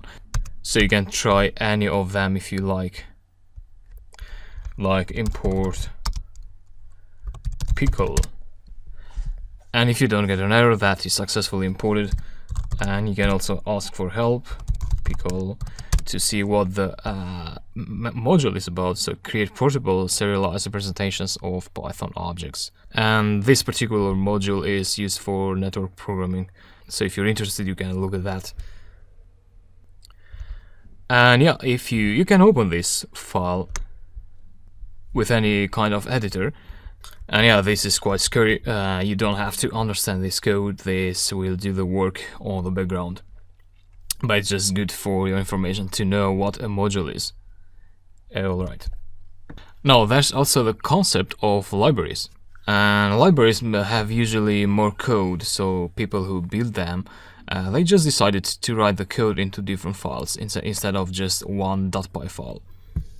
So you have a collection of .py files for libraries. However, the way you use libraries in Python is the same. So let me locate a library here. So we're still in the lib folder, and all these folders that you see now are libraries. For instance, SQLite 3. If you go ahead and say import SQLite 3, and that is successful, so you did the same thing as you did with modules. And if you look at SQLite 3, you'll see a bunch of Python files, as I said. And here you have files as well. You don't have to know these, but basically what happens is when you import a library, this init.py file is executed in Python, and this contains the code that loads all the available methods in Python. Now this particular one, what this does is it imports yet another file into Python, so a module SQLite3 dbapi2, which is this one here. So it refers to SQLite3, the folder name, and then a dot, and then dbapi2, the name of the file, of the Python file that is imported. And then inside here you have other code and so on. You don't have to know this, it's enough to understand the structure. And yeah, that's about libraries and modules. And these modules and libraries, they come with your Python installation by default. However, they don't do every possible thing that is out there. That's why third-party modules and libraries exist, and these are often referred to as packages. Now, these packages, they don't come with the default installation of Python. And the good reason for that is there are lots and lots of packages out there, and you don't want to get a heavy installation there on your computer by default. There are packages of biology and astronomy, web scraping, everything, and so there are things that you're not really interested. And yeah, the solution to that is you install these packages and then you use them just as you do with modules and libraries. And the way to install them is you just open your terminal, so command line on Windows, terminal on a Mac and Linux. The directory doesn't matter, and all you do is you say pip install, let's install glob2. So this is a package, or you can refer to it as a third-party library. And you hear people referring to packages as the third-party libraries. And yeah, this installs glob2 for you.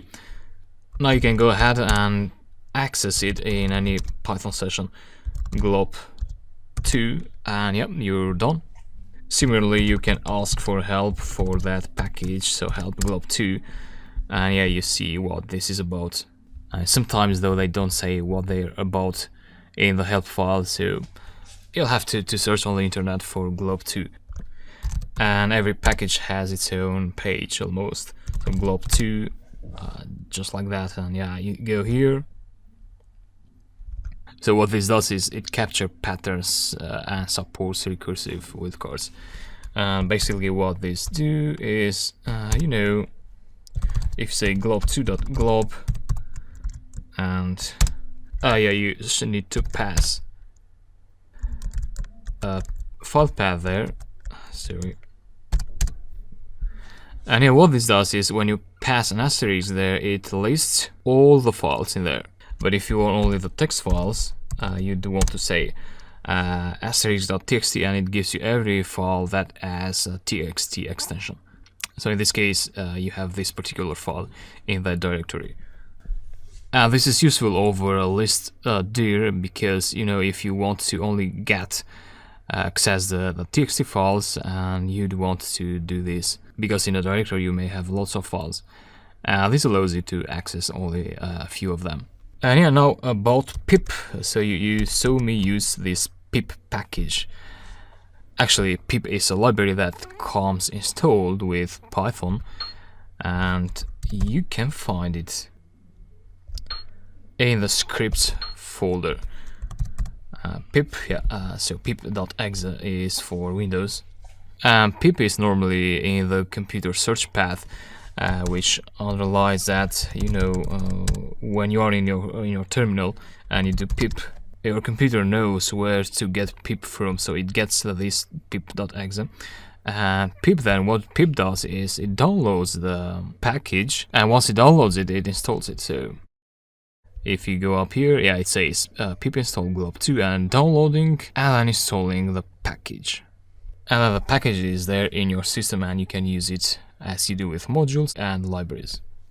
So to sum it up, modules are Python scripts that you can import into Python, and libraries are collections of Python scripts, and you can import libraries as well. And also packages are third-party libraries. So 3 different terms out there, but library, you can use the term library as a general term for anything that is imported in Python. You know, just for the sake of simplicity, people do this. So that's about this lecture, and you could even make it through without knowing this information. that you got from this lecture, but it's good to understand these things, as you can also understand and be able to fix problems that you might get with modules and libraries or packages. So yeah, if some things look unclear to you, then just drop a question. And I'll talk to you in the next lecture. Hey, hi again, and in this lecture you're going to learn how to comment and document your code. That is very simple actually. So what do I mean by commenting and documenting?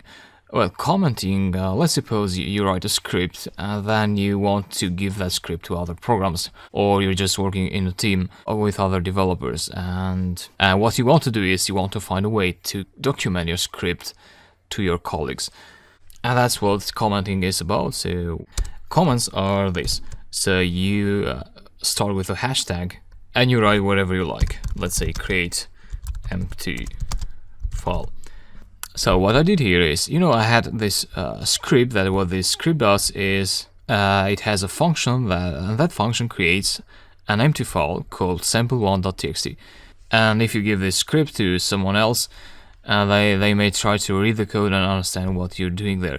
But alternatively, you can help them by adding here a line that is not read as code by Python. So Python ignores everything that goes inside a hashtag. Basically, the way you do this is, before writing the function, you write this comment. And then comment basically means that you're pointing to this block of code. Now be careful, if you click enter and start something here, this will be read as code by Python. So comments are in line. You cannot have them in another line. If you want, you can of course do this if you want to add more lines.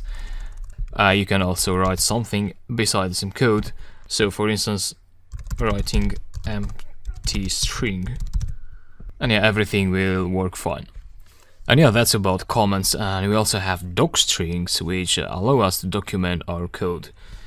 And with documentation, what I mean is, let's say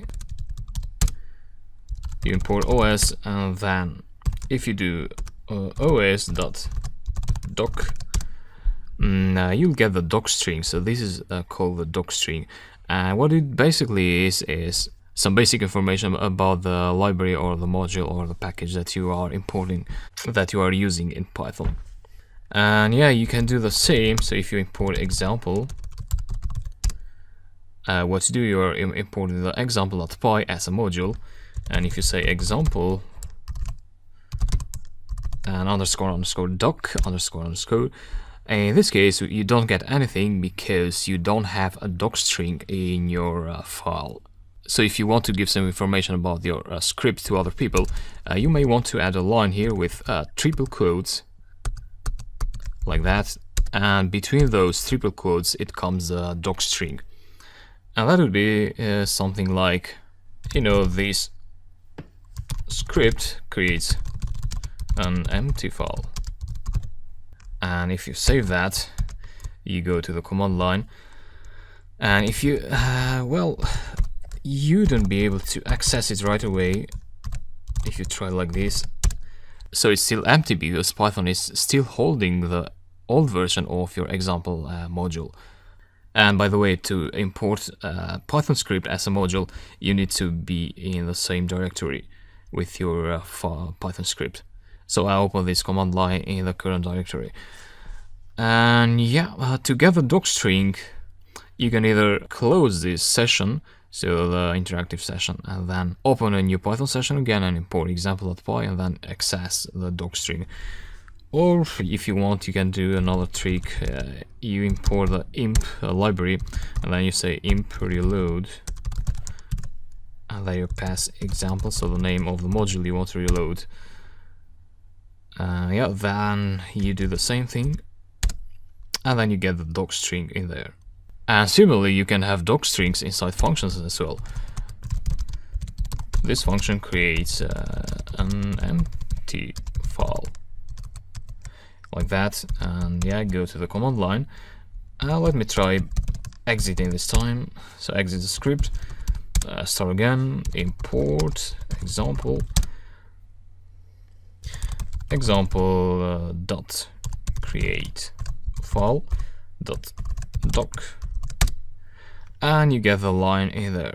So this function, it should be this function. Anyway, this function creates an empty file. And as you can see, you can access functions from your module using the dot notation. You know, if you do like that, that will execute your function, your Python function, and it will create the sample.txt file. So let me try that by deleting this. Delete that, and we'll execute again. And sample1.txt is there now. And a last illustration, you know, docstrings, you can find them in Python modules as well. As you see here, we have os.py, which I demonstrated earlier, and you see the docstring in here at the beginning of the file. You can see R as well, which what this does is, you know, if you look at this docstring, this has some special characters, like this \n, and what \n does, it normally creates a break line when you are inside a string.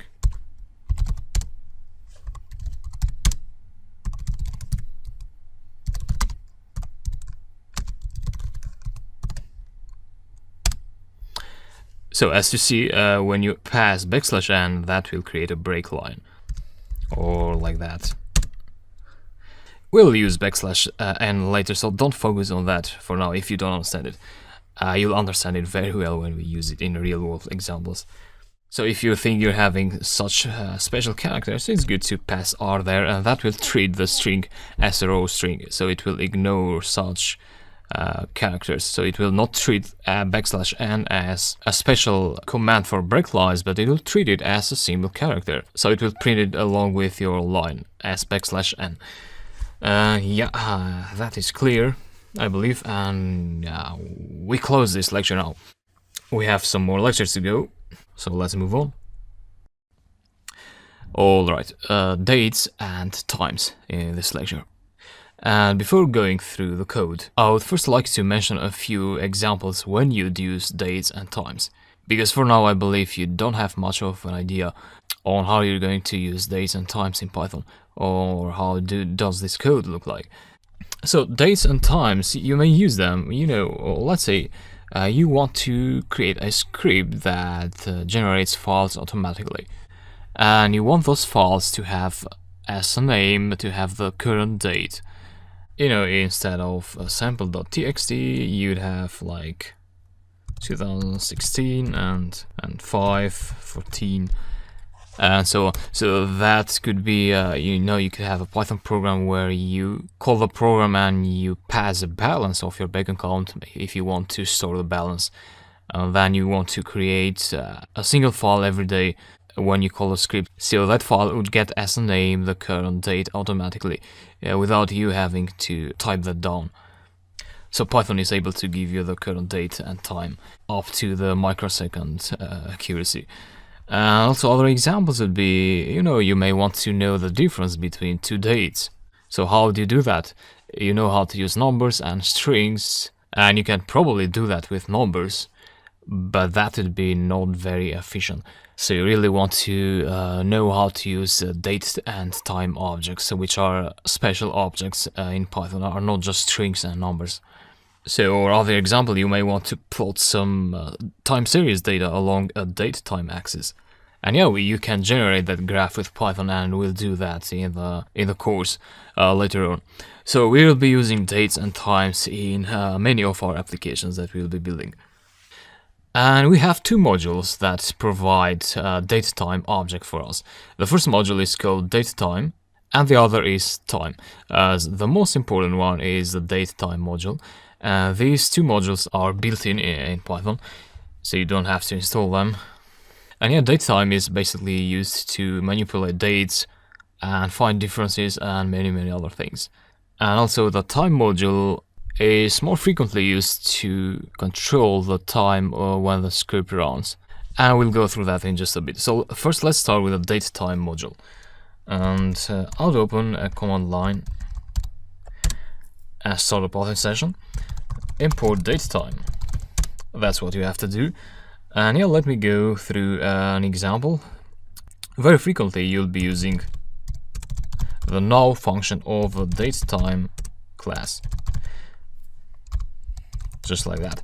So datetime is a module name, and then you have a class with the same name, and that class has a method called now. If you execute that, you get a datetime object.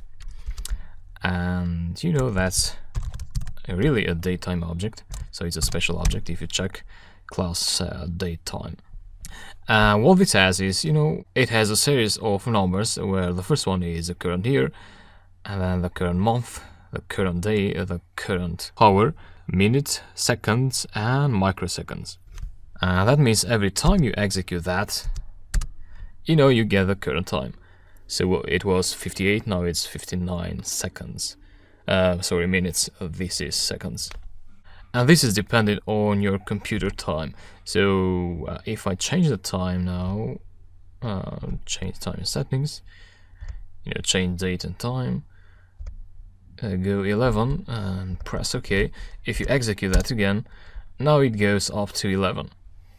So what datetime does, it just grabs the time from your computer. Yeah, let me set that back. All right. And I seem to have put it PM, sorry about that. So yeah, this is good because you now know that this is a 24-hour system. Yeah, I put it PM, and it's 11, and that should be good. Great. Now what if you want to find the difference between the current time and a specific time? In this case, you want to pass that specific time manually. So you'd want to write that down manually, and to do that, you know, you access the datetime class, and there you pass the numbers of your date. Let's say 2016 and 5. Let's say yesterday, and 11, 0, 0, and 0. Now I can either subtract the datetime now from this, or I can store this in a variable. Let's say yesterday equals to that. And then now you can also store this in a variable. So now is this yesterday is that, and you can see that this has truncated the seconds and microseconds because you passed 0. So it's doing something intelligent. Something that you should be aware of, you know, is that whenever you print out now, you get the same time because that time was stored in the moment you called datetime.now. So you get the same value again. And you have to make the difference. You do now minus yesterday.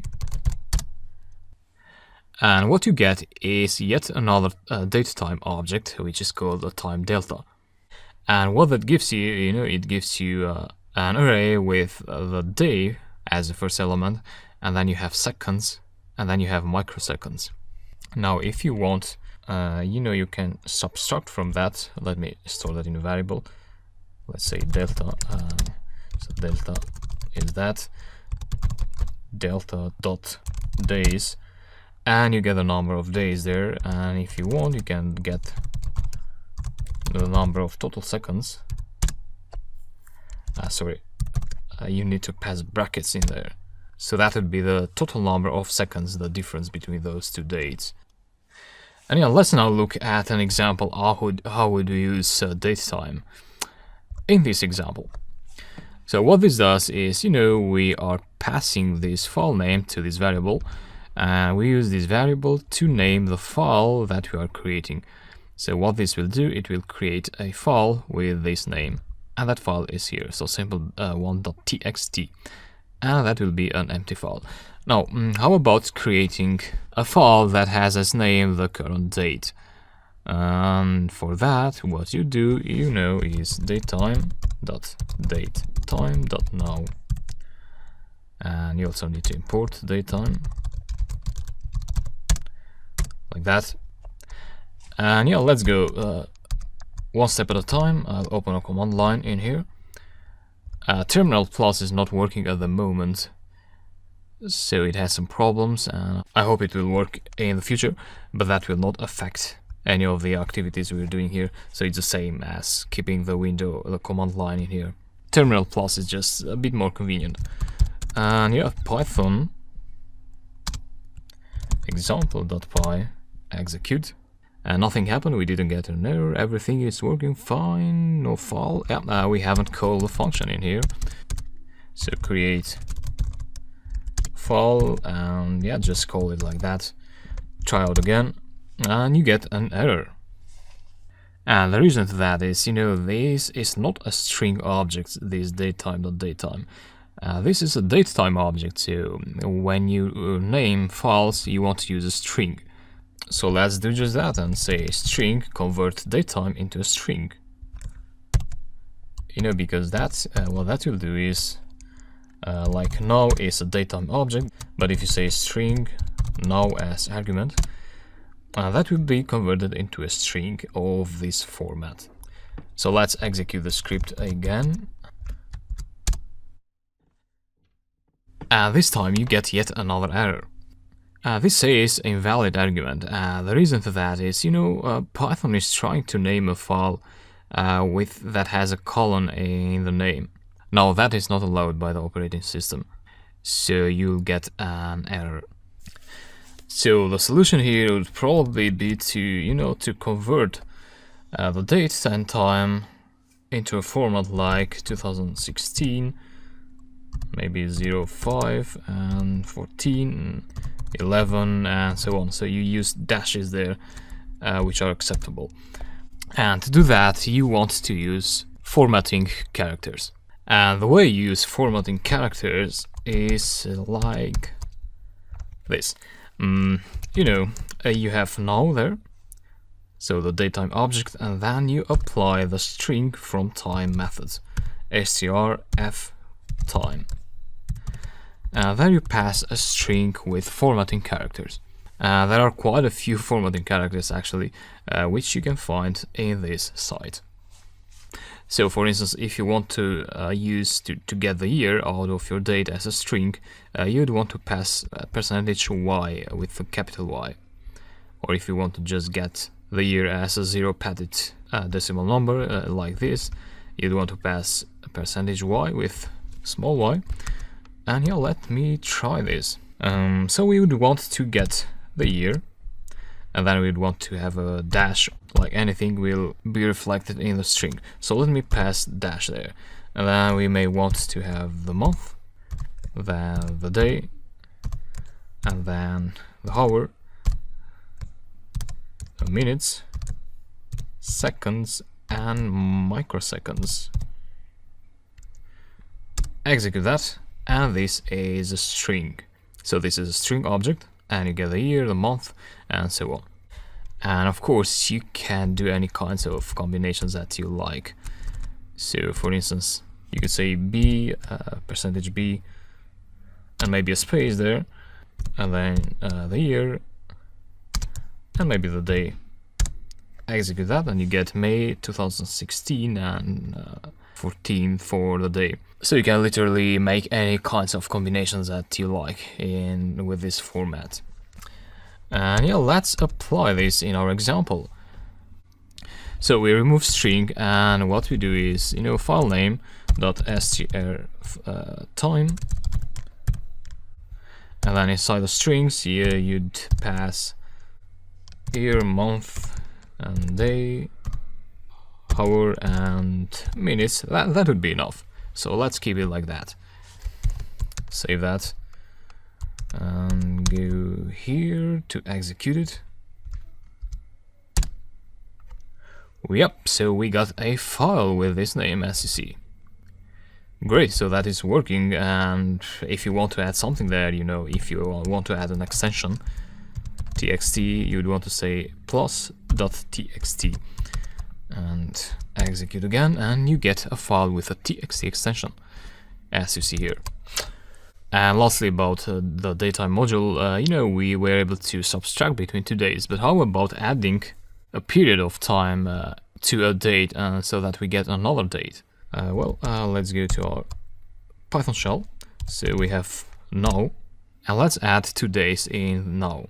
What you do is, let's say after would be equal to now plus date time dot time delta.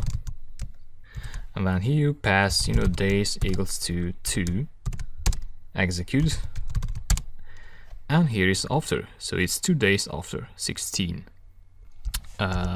You can also pass seconds in there as a parameter, say like that, after, and this is what you get.